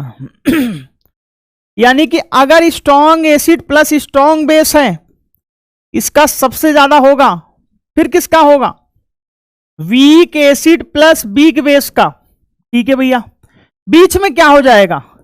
एक कोई स्ट्रॉन्ग ले लो और एक कोई वीक ले लो, एक कोई स्ट्रॉन्ग ले लो और एक कोई वीक ले लो, इनका हीट ऑफ न्यूट्रलाइजेशन क्या हो जाएगा? कम हो जाएगा। तुमने कहा अच्छा, यानी कि अगर मैं तुम्हें कोई भी एक वीक एसिड दे देता हूं और स्ट्रॉन्ग बेस दे देता हूं तो उसका हीट ऑफ न्यूट्रलाइजेशन -13.7 से कम होगा, लगभग -13.4 होता है लगभग, और वो 12.8 होता है शायद। डेटा मेरे को याद नहीं है, डेटा तुम्हें याद भी नहीं करनी, जरूरत भी नहीं है, तुम्हें बस हीट ऑफ न्यूट्रलाइजेशन समझना है कि क्या है ये। तुमने कहा स्ट्रॉन्ग एसिड स्ट्रॉन्ग बेस को जब हम एक एक इक्विवेलेंट प्रोडक्ट बनाते हैं तो ये मिलता है, और इसमें जो एनर्जी निकलती है वो -13.7 किलो कैलोरी या -57.4 किलो जूल निकलता। ठीक है भैया। फिर एक कॉन्सेप्ट सिखाया कि अगर स्ट्रॉन्ग एसिड स्ट्रॉन्ग बेस है तो वहां पे हीट ज्यादा निकलेगा, वहां पे हीट ज्यादा निकलेगा। तुमने कहा अच्छा, बहुत बढ़िया। अब आओ समझो, अगर मैंने HCl और NaOH ले लिया, ठीक है भैया, ध्यान से समझना, क्या बनेगा? NaCl प्लस H2O बनेगा। ठीक है भैया। अगर मैं इसका 1 ग्राम इक्विवेलेंट लेता हूं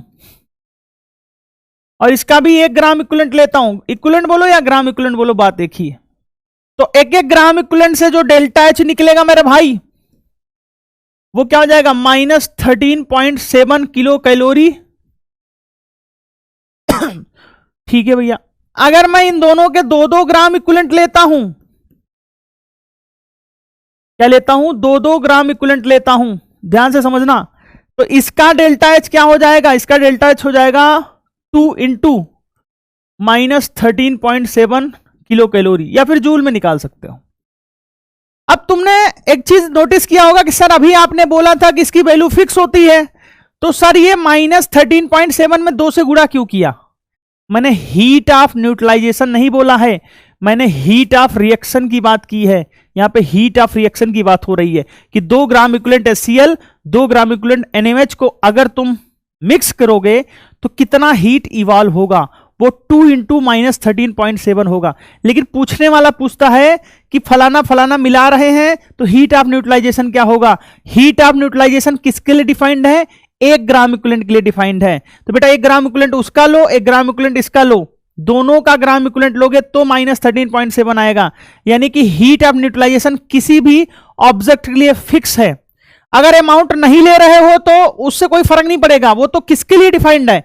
1 ग्राम इक्विवेलेंट के लिए डिफाइंड है। कान खोल के सुन लो, हीट ऑफ न्यूट्रलाइजेशन हर एक रिएक्शन के लिए फिक्स होगा, लेकिन हीट ऑफ रिएक्शन बदलेगा। अगर मान लो मैं 3 ग्राम इक्विवेलेंट ले लेता हूं इसका और इसका 2 ग्राम इक्विवेलेंट ले लेता हूं, तो बेटा आपको पता है ना लिमिटिंग रिएजेंट आ जाएगा। क्या आ जाएगा? लिमिटिंग रिएजेंट आ जाएगा ये। ये लिमिटिंग रिएजेंट आ जाएगा, यानी कि 2 ग्राम इक्विवेलेंट इसका, 2 ग्राम इक्विवेलेंट इसके, इससे रिएक्ट करेगा, मोल कॉन्सेप्ट ना। तो इसका डेल्टा एच कितना हो जाएगा 2 इंटू -13.7 किलो कैलोरी हो जाएगा। ठीक है भाई। अगर मेरे भाई मैं इसका 4 ग्राम इक्विवेलेंट ले लूं और इसका 5 ग्राम इक्विवेलेंट ले लूं, आपको भी पता है कि 4 ग्राम इक्विवेलेंट से रिएक्ट करे, क्योंकि 1 मोल से करता है। तो बेटा यहां पे जो डेल्टा एच होगा रिएक्शन की, वो कितनी हो जाएगी 4 इंटू कितना -13.7 किलो कैलोरी हो जाएगा। याद रखना, हीट ऑफ न्यूट्रलाइजेशन फिक्स होगी, हीट ऑफ न्यूट्रलाइजेशन फिक्स होगी, लेकिन रिएक्शन की एंथैल्पी पूछेगा तो बदल जाएगा, रिएक्शन की एंथैल्पी पूछेगा तो बदल जाएगा। चलें भाई आगे बढ़ाएं।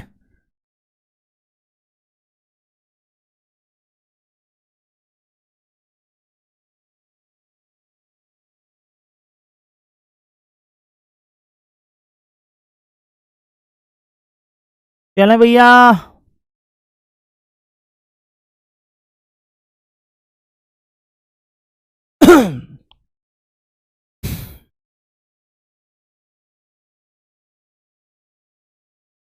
चलिए एक सवाल करते हैं। ठीक है, इसमें एक एक्सेप्शन है, उसको भी याद रख लेना तुम लोग, HF के साथ है, वो लगभग -13.7 से भी ज्यादा हो जाता। ठीक है भैया। चलो एक सवाल करते हैं। क्वेश्चन है 1 gram equivalent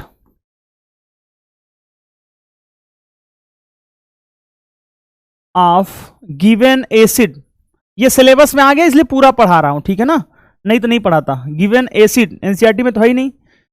1 gram equivalent of given acid is treated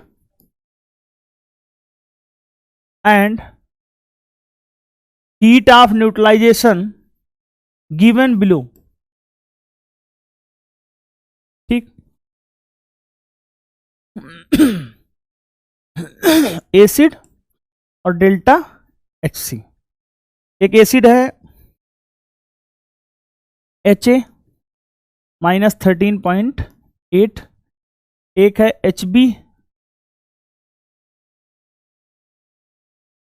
-13.3, एक है HC -12.8, एक है HD -12.4, सब किलो कैलोरी में। ठीक है भैया। अब मैं तुमसे पूछ रहा हूं, बताओ एसिडिक स्ट्रेंथ का ऑर्डर बताओ। चलो एसिडिक स्ट्रेंथ का ऑर्डर बताओ। एसिडिक स्ट्रेंथ का ऑर्डर बताओ भाई।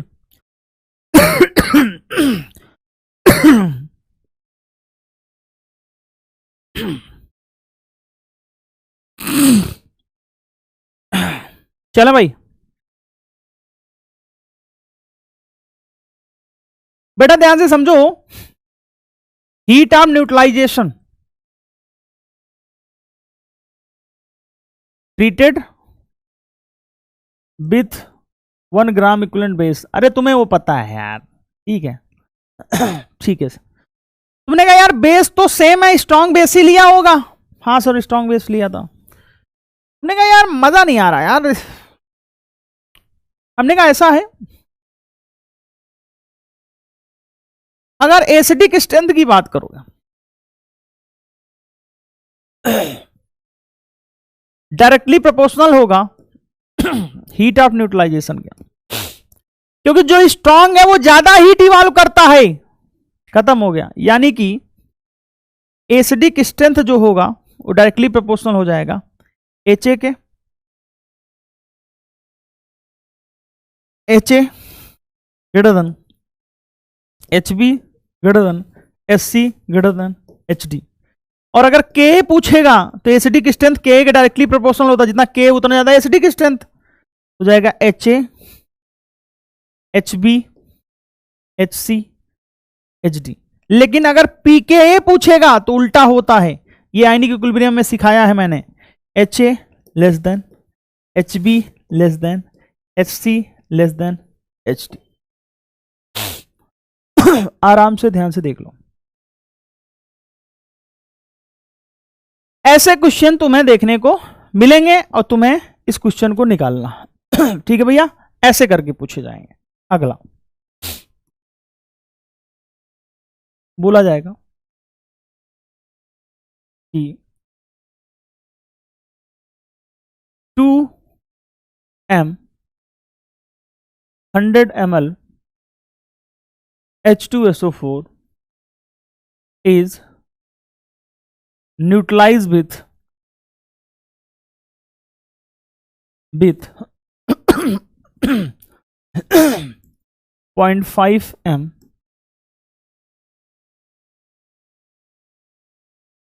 (400 ml) KOH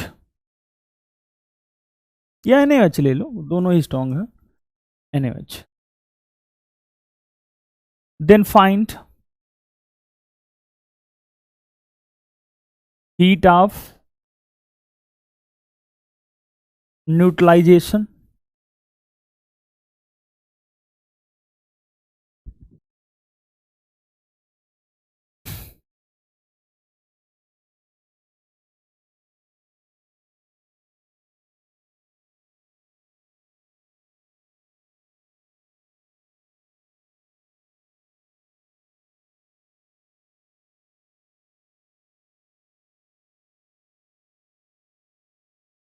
बेटा ध्यान से सुनो। दो सवाल सेम लिया है, एक में पूछा हीट ऑफ न्यूट्रलाइजेशन, एक में पूछा हीट ऑफ रिएक्शन। बेटा इस क्वेश्चन को सॉल्व करने की जरूरत नहीं है, जब भी हीट ऑफ न्यूट्रलाइजेशन पूछेगा ना मेरे भाई, वैल्यू फिक्स होगी। हीट ऑफ न्यूट्रलाइजेशन जब भी पूछेगा तो वैल्यू क्या होगी, फिक्स होगी। वैल्यू क्या होती है, फिक्स होती है। वैल्यू क्या होती है मेरे भाई, फिक्स होती है। क्या ये बात समझ में आया क्या? बिल्कुल समझ में आ गया होगा। तो चलिए फटाक से आंसर बताइए, बताइए भाई फटाक से आंसर।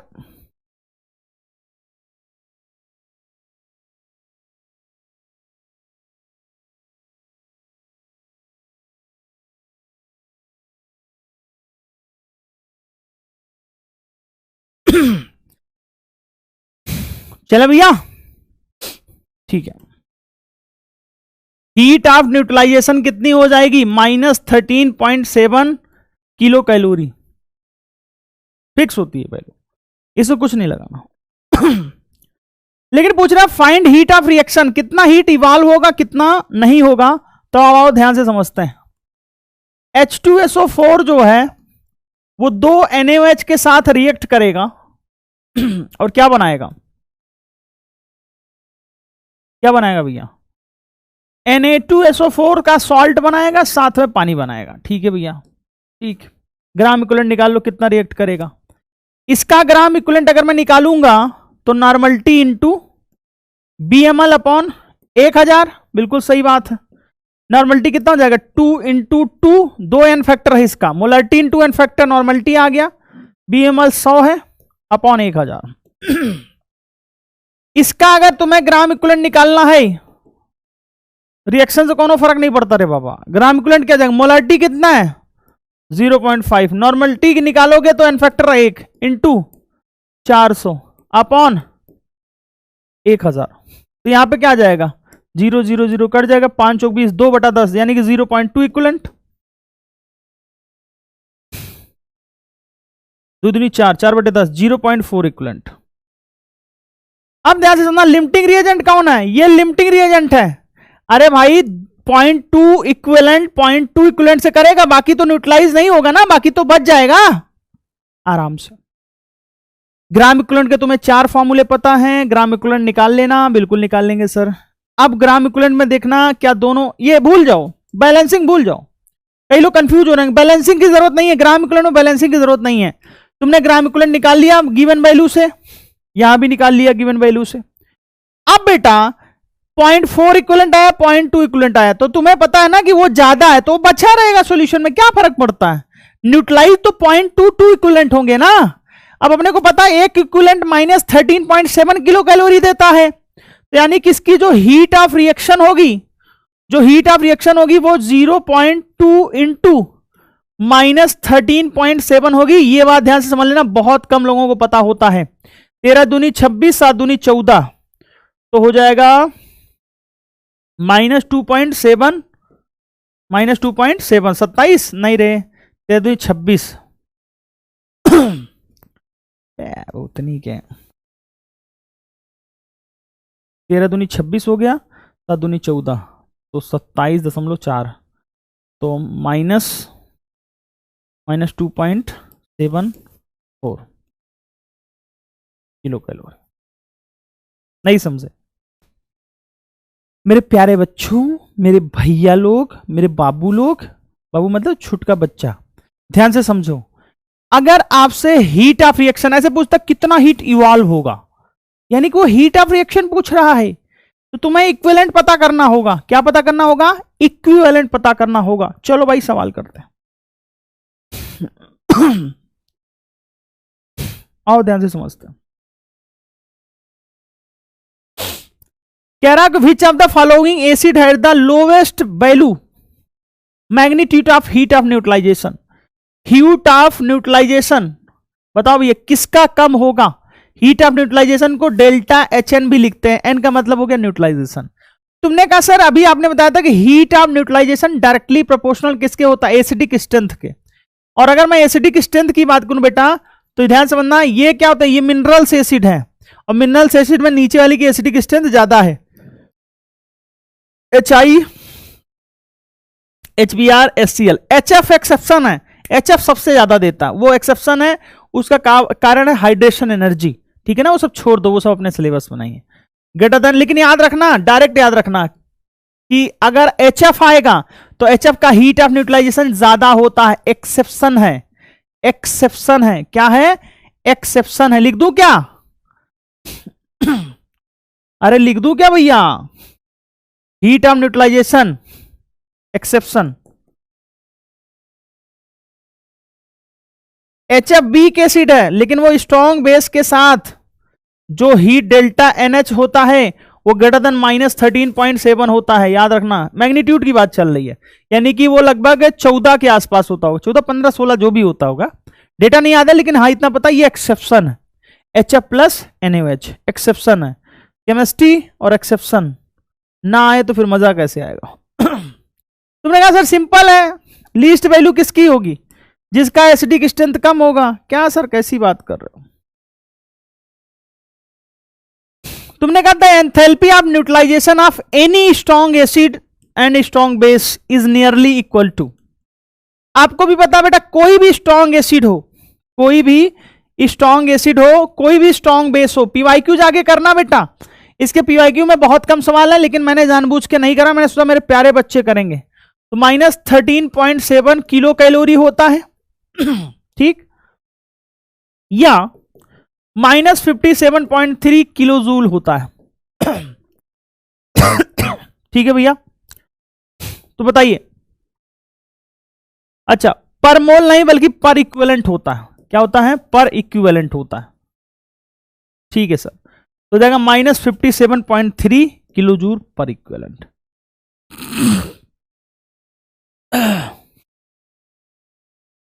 ठीक है भैया। The enthalpy of neutralization of acidic acid and sodium hydroxide is. Ionization का मतलब अभी नहीं बताया है, तो आपको बता दूं एसिटिक एसिड का आयनाइजेशन कैसे होगा। आयनिक इक्विलिब्रियम आयनाइजेशन कैसे करते थे? CH3COH तोड़ते थे, कैसे? CH3COO minus plus H plus में। ठीक, वैसे आयनाइजेशन में पढ़ाऊंगा, लेकिन अभी आ गया तो फिर कर देते हैं, नहीं तो कहो तो छोड़ दूं, कोई टेंशन नहीं है। छोड़ दूं क्या? छोड़ दूं भैया? अब ध्यान से समझना।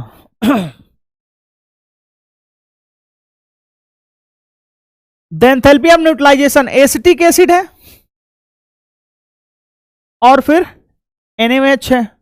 ध्यान समझना, इसको हम ले जा रहे हैं यहां पे, तो क्या हो जा रहा है? CH3COONA प्लस H2O हो जा रहा है।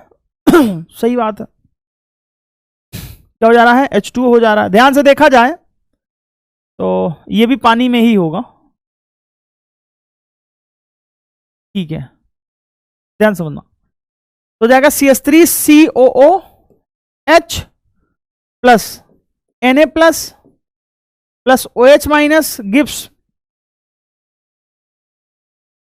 ऐसा करो भी, इसको छोड़ दो,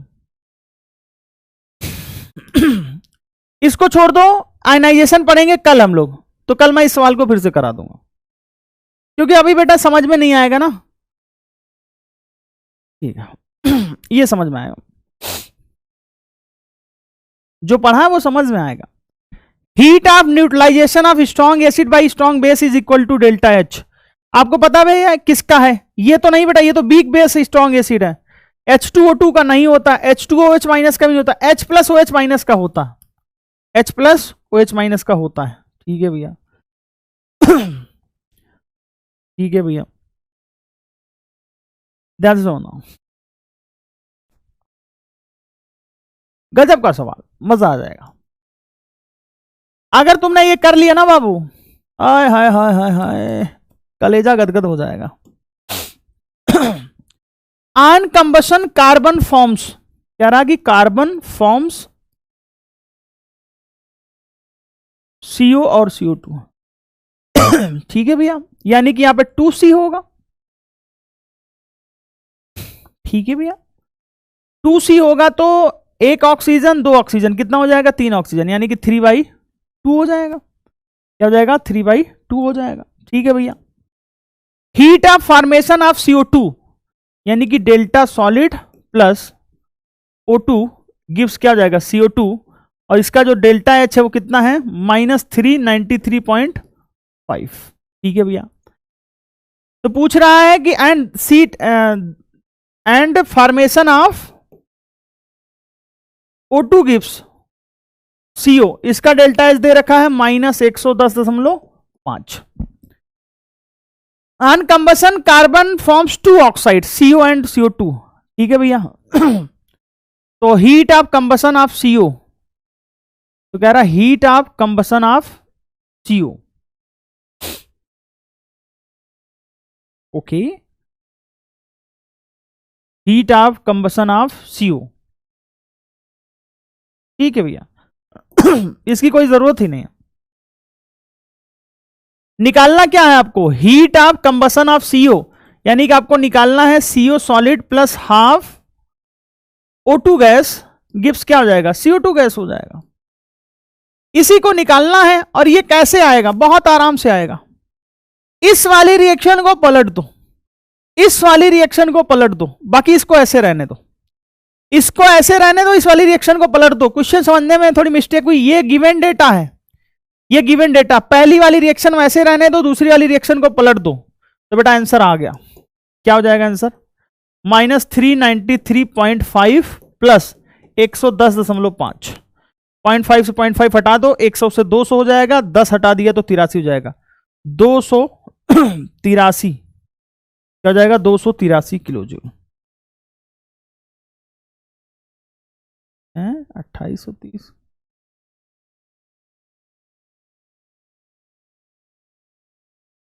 नहीं, 283.00 किलो जूल, 283 होगा। क्या होगा? 283 होगा। सेटिंग किया है, बस हमने सेटिंग किया है। जानकारी दे रहा है कि देखो CO और CO2 में भी बनते हैं, तो हमने ऐड करके लिख दिया था, वो बेवकूफी हो गई थी। वैसा कुछ वो बोल नहीं रहा था कि वो डेटा गिवन नहीं था, ये गिवन था। ठीक है भैया, चलो आगे।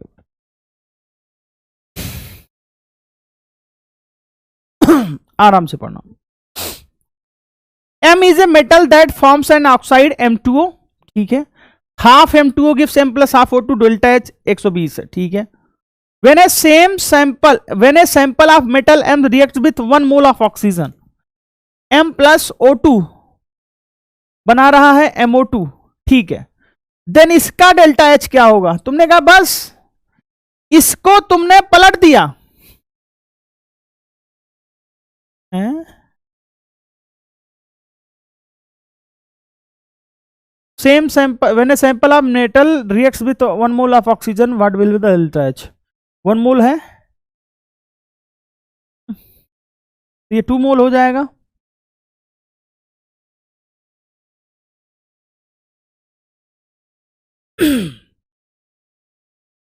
M2O हो जाएगा।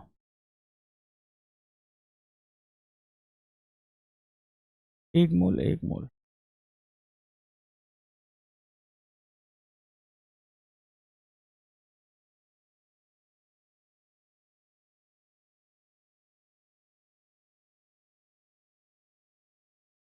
बैलेंस ही नहीं रिएक्शन, इसमें कुछ करेक्शन है।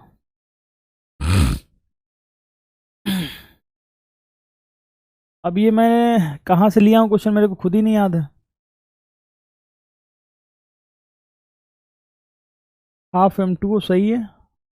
आधा ऑक्सीजन और एक ऑक्सीजन कैसे बैलेंस होगा, यानी कि M2O2 करना पड़ेगा।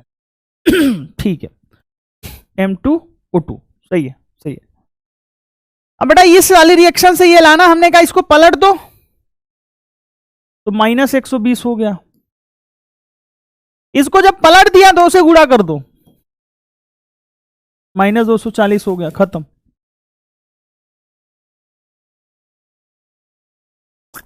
बड़ा आसान है, सेटिंग करनी थी भैया। अरे क्वेश्चन तो गलत था, वो तुम्हारी प्रॉब्लम थोड़ी थी, वो तो मेरी प्रॉब्लम थी, मैंने सही कर दिया, M2O2 कर दिया, बैलेंस हो गया। अरे बैलेंस भी तो होना चाहिए ना यार, ये तो मेरी गलती थोड़ी है, इसमें टाइपिस्ट की गलती है, उड़ा दिया उसने। तो सही है भैया।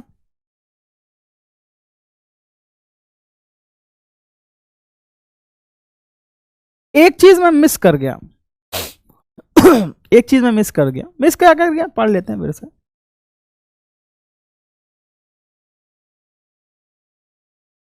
कि जो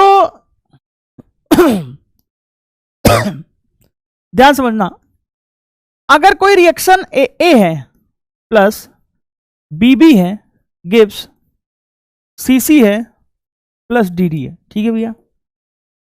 अगर मुझे सभी के हीट ऑफ कंबसन गिवन है, ध्यान से समझना, अभी तक आपने प्रोडक्ट माइनस रिएक्टेंट किया था, अब रिएक्टेंट माइनस प्रोडक्ट करोगे।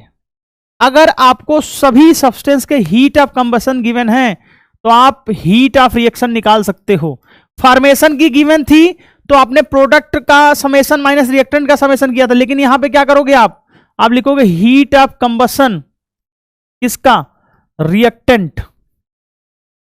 Reactant minus summation of heat of combustion of product. ये बात ध्यान से बता दें,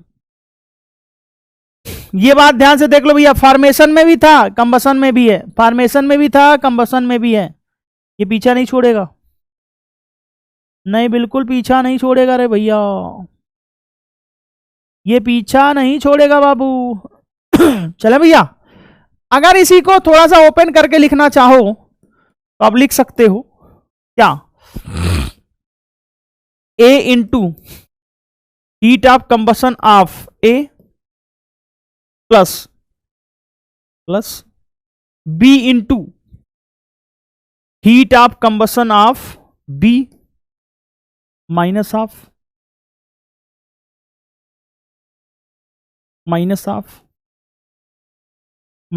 heat of combustion of C into heat of combustion of C plus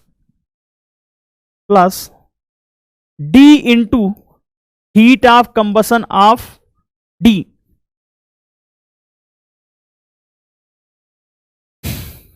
ठीक है भैया, क्या इतनी बात समझ में आई कि नहीं आई भैया, क्या इतनी बात समझ में आई क्या भैया। अगर सभी का हीट ऑफ कंबसन गिवन होगा तो रिएक्टेंट माइनस प्रोडक्ट कर देना, डेल्टा एच आ जाएगा। जब कभी आपसे पूछे कि फलाने रिएक्शन का आपको डेल्टा एच बताना है और सभी के कंबसन की एंथैल्पी गिवन है, या तो रिएक्शन लिख लो या तो फॉर्मूला याद कर लो। ठीक है सर, याद रहेगा सर, ये भी क्या दिन थे, याद रहेगा।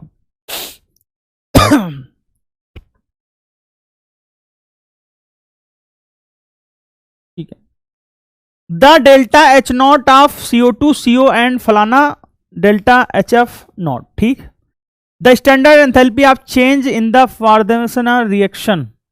ठीक है बेटा, आपको एक रिएक्शन दे रखी है, CO2 plus H2 gives CO plus H2। इसके रिएक्शन की एंथैल्पी निकालनी है तो आप लिखोगे समेशन ऑफ डेल्टा FH तो आप सीधे लिखोगे delta F H not of CO2 minus delta F H, sorry, formation की एंथैल्पी में क्या करते हैं, प्रोडक्ट माइनस करते हैं रिएक्टेंट, हाँ सही, delta F H not of CO plus delta F H not of H2O minus delta F H not of CO2, क्योंकि H2 नेचुरल स्टेट में पाया जाता है तो उसका डेल्टा एफ एच नॉट 0 हो जाएगा। तुमने कहा सही बात है। अरे भैया फॉर्मेशन है, प्रोडक्ट माइनस रिएक्टेंट करोगे ना, सब जगह प्रोडक्ट माइनस रिएक्टेंट होगा, ऑल इंडिया में, ऑल यूनिवर्स में, दो जगह नहीं होगा। कब? जब हीट ऑफ कंबसन हो और बॉन्ड एनर्जी हो। कान खोल के सुन लेना, दो जगह नहीं होगा। कहां कहां? रिएक्टेंट माइनस प्रोडक्ट होगा, कहां? रिएक्टेंट माइनस प्रोडक्ट होगा कहां? जब हीट ऑफ कंबसन से निकालना होगा और बॉन्ड एनर्जी से निकालना होगा। क्या? Heat of reaction. खत्म। ये जे स्टार है, नोट कर लेना, कान खोल के नोट कर लेना। एंट्रोपी निकालनी हो, गिब्स फ्री एनर्जी निकालनी हो, फलाना ढमकाना घंटा निकालना, जो भी निकालना हो, सब प्रोडक्ट माइनस रिएक्टेंट होंगे। बस दो जगह रिएक्टेंट माइनस प्रोडक्ट होगा, जब हीट ऑफ कंबसन से निकालना है और बॉन्ड एनर्जी से निकालना। बॉन्ड एनर्जी कल पढ़ेंगे, heat of atomization, bond energy कल पढ़ेंगे। ठीक है भैया। CO और H2O minus 110.5 minus 241.8 minus of minus 393.5, 8 5 13, ठीक है, 2 हो गया, ठीक है, 5 हो गया, ठीक है, प्लस 3 माइनस होगा ना, ये 393.5। अब 393.5 में घटाओगे तो 0.2 आएगा, प्लस 41। बहुत सिंपल, बहुत ही सिंपल।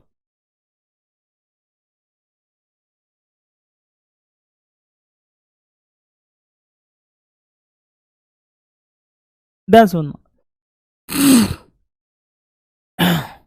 CH4 को जलाते हैं, CO2 प्लस H2O मिलता, ठीक है भैया, 0.4 ग्राम जला रहे हैं, ठीक है बेटा। Heat of combustion of CH4 निकालना है, 0.25 किलो कैलोरी निकल रहा है बेटा। 0.4 में अगर मैं 16 का भाग कर दूं, 16 क्यों? CH4 का मोलर मास कितना? 16, यानी कितना हो जाएगा? 1/40 मोल। कितना हो जाएगा? 1/40 मोल हो जाएगा। 1/40 मोल में जो एंथैल्पी निकल रही है 0.25 किलो कैलोरी निकल रही है। तो एक मोल में जो एंथैल्पी निकलेगी वो 40 गुणे, अरे 40 से गुणा कर दिया ना, 40 गुणे 0.25 किलो कैलोरी निकलेगी, यानी कि 10 किलो कैलोरी निकलेगी। क्या निकलेगी? 10 किलो कैलोरी निकलेगी, लिबरेट होगी। लिबरेट का मतलब समझते हो कि जो हीट ऑफ कंबसन होगा वो -10 किलो कैलोरी हो जाएगा। कई लोग सोच रहे हैं ये क्या, इसे मोल कॉन्सेप्ट लगा दिया। देखा, थर्मोकेमिस्ट्री में मोल कॉन्सेप्ट लगा दिया भैया। एक मोल का कंबसन जो करते हैं वही तो हीट ऑफ कंबसन है ना। आपने 0.4 ग्राम का लिया तो हमने कहा चलो कोई बात नहीं, 0.4 ग्राम का पता है, अब हम उसको निकाल लेंगे। क्या नहीं निकाल पाओगे? निकाल लेंगे ना भाई, ठीक है। चलो जब मुलाकात होगी तुम लोगों से तो इतने बड़े बड़े दाढ़ी होंगे, उतनी बड़ी बड़ी जटाएं। महादेव के आशीर्वाद से मुलाकात होगी, सारे लोग सेलेक्ट हो गए, परेशान मत हो। समझ गए कि नहीं समझ गए भैया? पहले मोल निकाल लिया, क्या किया? मोल निकाल लिया, मास अपॉन मोलर मास करके, ठीक है भैया। मास अपॉन मोलर मास करके मोल निकाल लिया। अब 1/40 मोल जो है उसमें इतना हीट देता है, लिबरेट करने का मतलब निकलता है, याद रखना, निकलता है, ठीक है। वैसे भी हीट ऑफ कंबसन नेगेटिव होता। मुझे लगता है कि आज मैं हीट ऑफ सॉल्यूशन रहने देता हूं पढ़ाने। क्यों? पढ़ा दूं? नहीं, छोड़ देता हूं, कल पढ़ा दूंगा, क्योंकि कल का टॉपिक बहुत छोटा है। कल 3 ही तो टॉपिक पढ़ने हैं, heat of atomization, bond energy, lattice enthalpy, solution. छोटे छोटे टॉपिक हैं, ये बड़े टॉपिक थे, कंबसन और न्यूट्रलाइजेशन, ठीक है ना। कल पढ़ा देंगे, परेशान मत, क्या फर्क पड़ता, कल खत्म है। ठीक है। अकॉर्डिंग टू इतना the energy evolve when 7.8 gram benzene, ध्यान समझना, एक मोल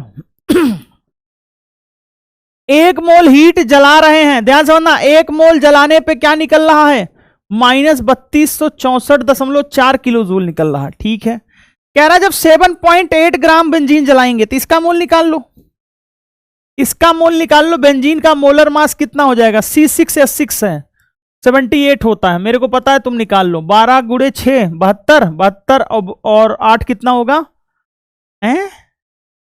72 6 78, कितना हो जाएगा 0.1 मोल। तो एक मोल में इतना निकलता है, तो 0.1 मोल जलाओगे तो कम जलाओगे तो कम निकलेगा, यानी कि -3264.4 में गुणा कर दो किसका, 0.1 का, यानी कि 326.44 किलो जूल। सिंपल, ठीक है भैया। द एंथैल्पी ऑफ फॉर्मेशन सबका दिया है एंड 1 atm प्रेशर आर फलाना फलाना फलाना respectively. The enthalpy of combustion, ठीक है, अब ध्यान से समझना, जैसे एंथैल्पी ऑफ कंबशन की बात आती है लोग घबराने लगते हैं, घबराना मत, पहले इसकी रिएक्शन लिख लो। C2H4 प्लस O2 गिव्स क्या हो जाएगा, 2CO2 प्लस 2H2। ठीक है भैया, 2 दूनी 4, 4 2 6, यानी कि 3। बेटा यही है हीट ऑफ कंबशन, यही है heat of combustion of ethene. ठीक है सर, होगा। अगर मैं इसकी बात करूं तो जो इसका डेल्टा RH है वो डेल्टा CH है, तुमने कहा, तो हमने कहा अगर सबके फॉर्मेशन की एंथैल्पी दे रखी है तो समेशन ऑफ ऐसे करके तो निकाल सकते हो ना, product minus summation of delta FH of reactant. तुमने कहा हाँ बिल्कुल बिल्कुल निकाल सकते हैं सर। तो आ गया, फिर खत्म। डेल्टा RH बराबर क्या हो जाएगा, ध्यान से समझना बेटा, कॉन्सेप्ट क्लियर होना चाहिए। अब तुम सोच रहे हो enthalpy of combustion of C2H4 निकालना है, नहीं निकालना है, तुम्हें इस रिएक्शन की एंथैल्पी निकालनी, क्योंकि यही तो वो है, लिखना सीख गए। अरे मेरे भाई लिखना सीख गए ना, सब घुमा फिरा के गोल गोल आएगा, सब घुमा फिरा के आगे पीछे गोल गोल आएगा, परेशान नहीं होने का रे बाबा। प्रोडक्ट का तो लिखोगे 2 into delta FH0 of CO2 plus 2 into delta FH0 of H2O minus oxygen का तो 0 ही होता फॉर्मेशन की एंथैल्पी, C2H4 का दिया होगा 1 गुणे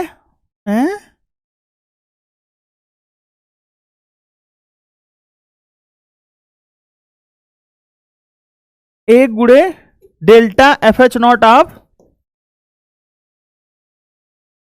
C2H4।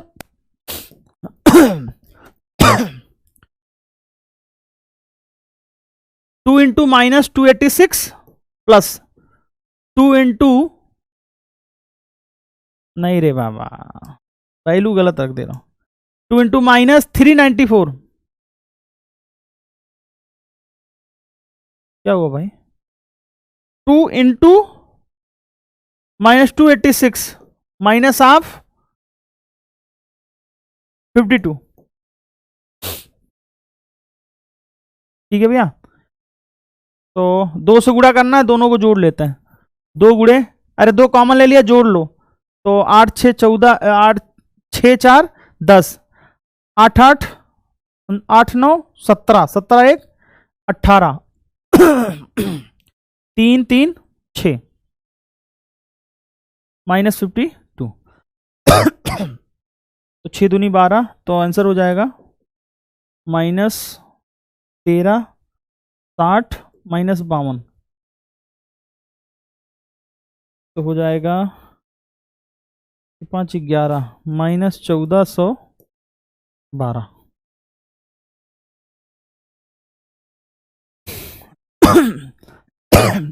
चलो समझ में आ गया होगा।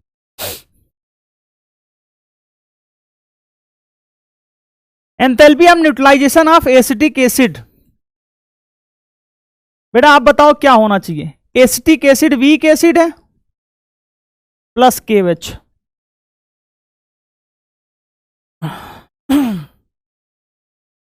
बेटा कम आएगा किससे, -57.2 किलो जूल पर मोल से।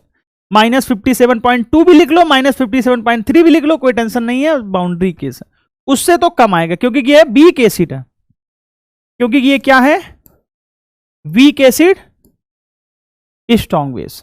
ठीक है भैया, स्ट्रॉन्ग एसिड स्ट्रॉन्ग बेस का कितना होता है, -57.3।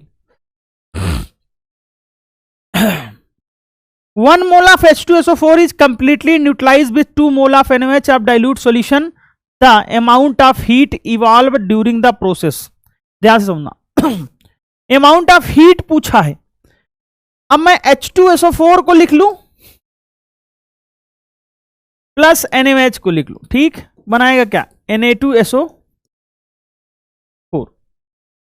एक मोल इसका है, एक इसका ग्राम इक्विवेलेंट निकाल लो, mole into N factor, gram equivalent formula क्या था, 1 × 2। इसका ग्राम इक्विवेलेंट निकाल लो, क्या हो जाएगा, 2 × 1। तो इक्विवेलेंट कितना आ गया, 2 आ गया, यानी कि जो हीट ऑफ रिएक्शन हो जाएगी, जो निकलेगी इसमें से, वो 2 × क्या हो जाएगी, -13.7 किलो कैलोरी, क्या हो जाएगी, माइनस, या जूल में निकालना तो 2 × -57.4 किलो जूल, यानी कि -114 115 दशमलव, अरे 5 5 10 7 7 14 115.4 किलो जूल। देख लो भाई, ध्यान से देख लो भैया, the amount of heat evolve during the process, 1 मोल दिया है तो ग्राम इक्विवेलेंट हो जाएगा मोल इंटू एन फैक्टर। आप देख लेना कोई गलती तो नहीं हो रही है। इसका आंसर डी हो जाएगा, क्या हो जाएगा, डू हो जाएगा। इस completely 2 mole into N factor, gram equivalent 2 आ गया, एक इक्विवेलेंट के लिए 57.2 होता है रिएक्शन, तो -15, ये गलत लिख दिया, 115.4 होना चाहिए, 115.4 होना चाहिए। ठीक है भैया,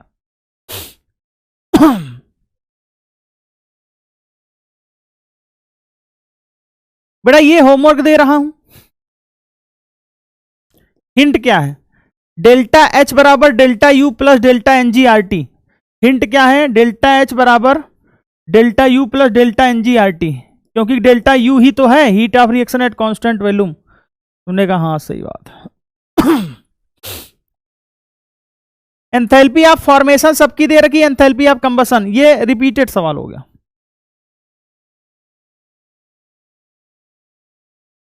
ठीक है, in which of the following neutralization reaction the heat of neutralization will be highest.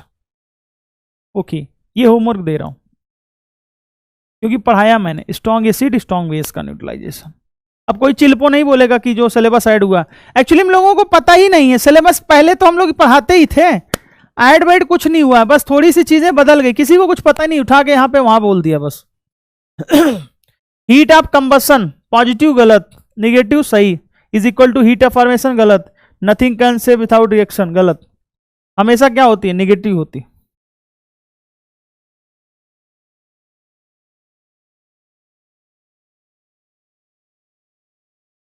ये वाला तो सॉल्यूशन का है।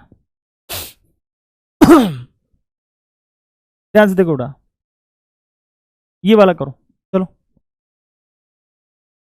चलो करो, इतना ही पढ़ाएंगे, बाकी कल पढ़ा देंगे। ला, ला, ला, ला, कल खत्म हो जाएगा ये, परसों स्ट्रक्चर ऑफ एटम शुरू करेंगे। स्ट्रक्चर ऑफ एटम में बस एक चीज कर लेना बउआ, क्या, एक चीज कर लेना रे भाई, क्या, अब बोलोगे ना क्या,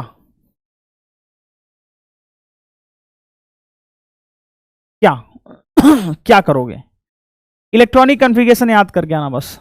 ऐसा पढ़ाऊंगा ना, जो गलत कॉन्सेप्ट सीखा है बेटा उसके तोते उड़ जाएंगे, तोते। लोग गलत चीजें जो बताते हैं वो सब सही करके बताऊंगा। हमने भी बहुत स्टैंडर्ड किताबें पढ़ी हैं, जेडली तो पढ़ के ही बच्चे थे तभी बड़े हुए, भी पढ़ी, बहुत सारी किताबें पढ़ी हैं। तो जो एक अच्छा कंटेंट है ना वो दूंगा। NLMS के बारे में गलत फहमी होती है लोगों की, साइज कैसे एडजस्ट होता है वो बताऊंगा, कौन किससे फिट होता है वो भी चीज बताऊंगा, ठीक है ना। चलो तो हम क्वांटम नंबर से शुरू करते हैं भैया, स्ट्रक्चर ऑफ एटम हमारा थोड़ा मामला अलग है, 11th का हो तो भी क्वांटम से ही शुरू करते हैं। The heat of formation carbon, अच्छा the heat of combustion monoxide लिख लो, C gas plus half O2 gas gives U2 gas. हमने कहा यार इसकी डेल्टा H निकालनी है, तुमने कहा यही तो डेल्टा CH है, हमने कहा हाँ, तो तुमने कहा सर फॉर्मेशन की एंथैल्पी पता है क्या, अरे यार दे रखा है, तो -94 माइनस ऑफ 26.4 जोड़ दो। The heat of formation of CO and CO2 are 26.4 and ये 26.4, ठीक, ये कितना है -94.0। देखो भैया ये माइनस होगा, ये क्या होगा माइनस होगा, तो माइनस हो जाएगा, तो -94 प्लस 26.4, ठीक, तो 26.4 अगर घटा दोगे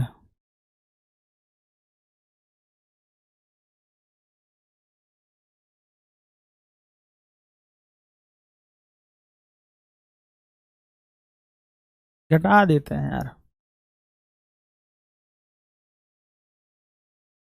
0.6, एक चला गया तो 13 आ गया, 13 में से 7,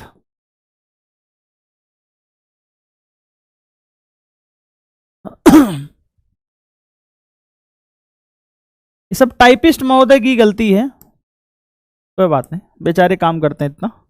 इसका आंसर क्या हो जाएगा -57.6।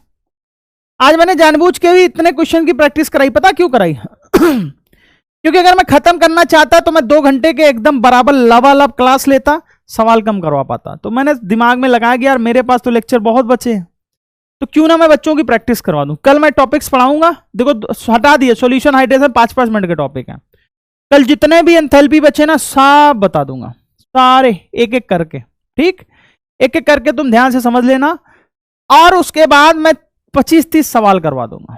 जब सवाल करवा दूंगा तो आपको मजा आ जाएगा, जब मजा आ जाएगा तो अच्छा लगेगा, जब अच्छा लगेगा तो नंबर भी अच्छे आएंगे, आएंगे नहीं, ठीक है ना भैया, पढ़ते रहिए, मस्त रहिए, ठीक है ना। थैंक यू, शुक्रिया, नमस्कार, जय हिंद, जय भारत।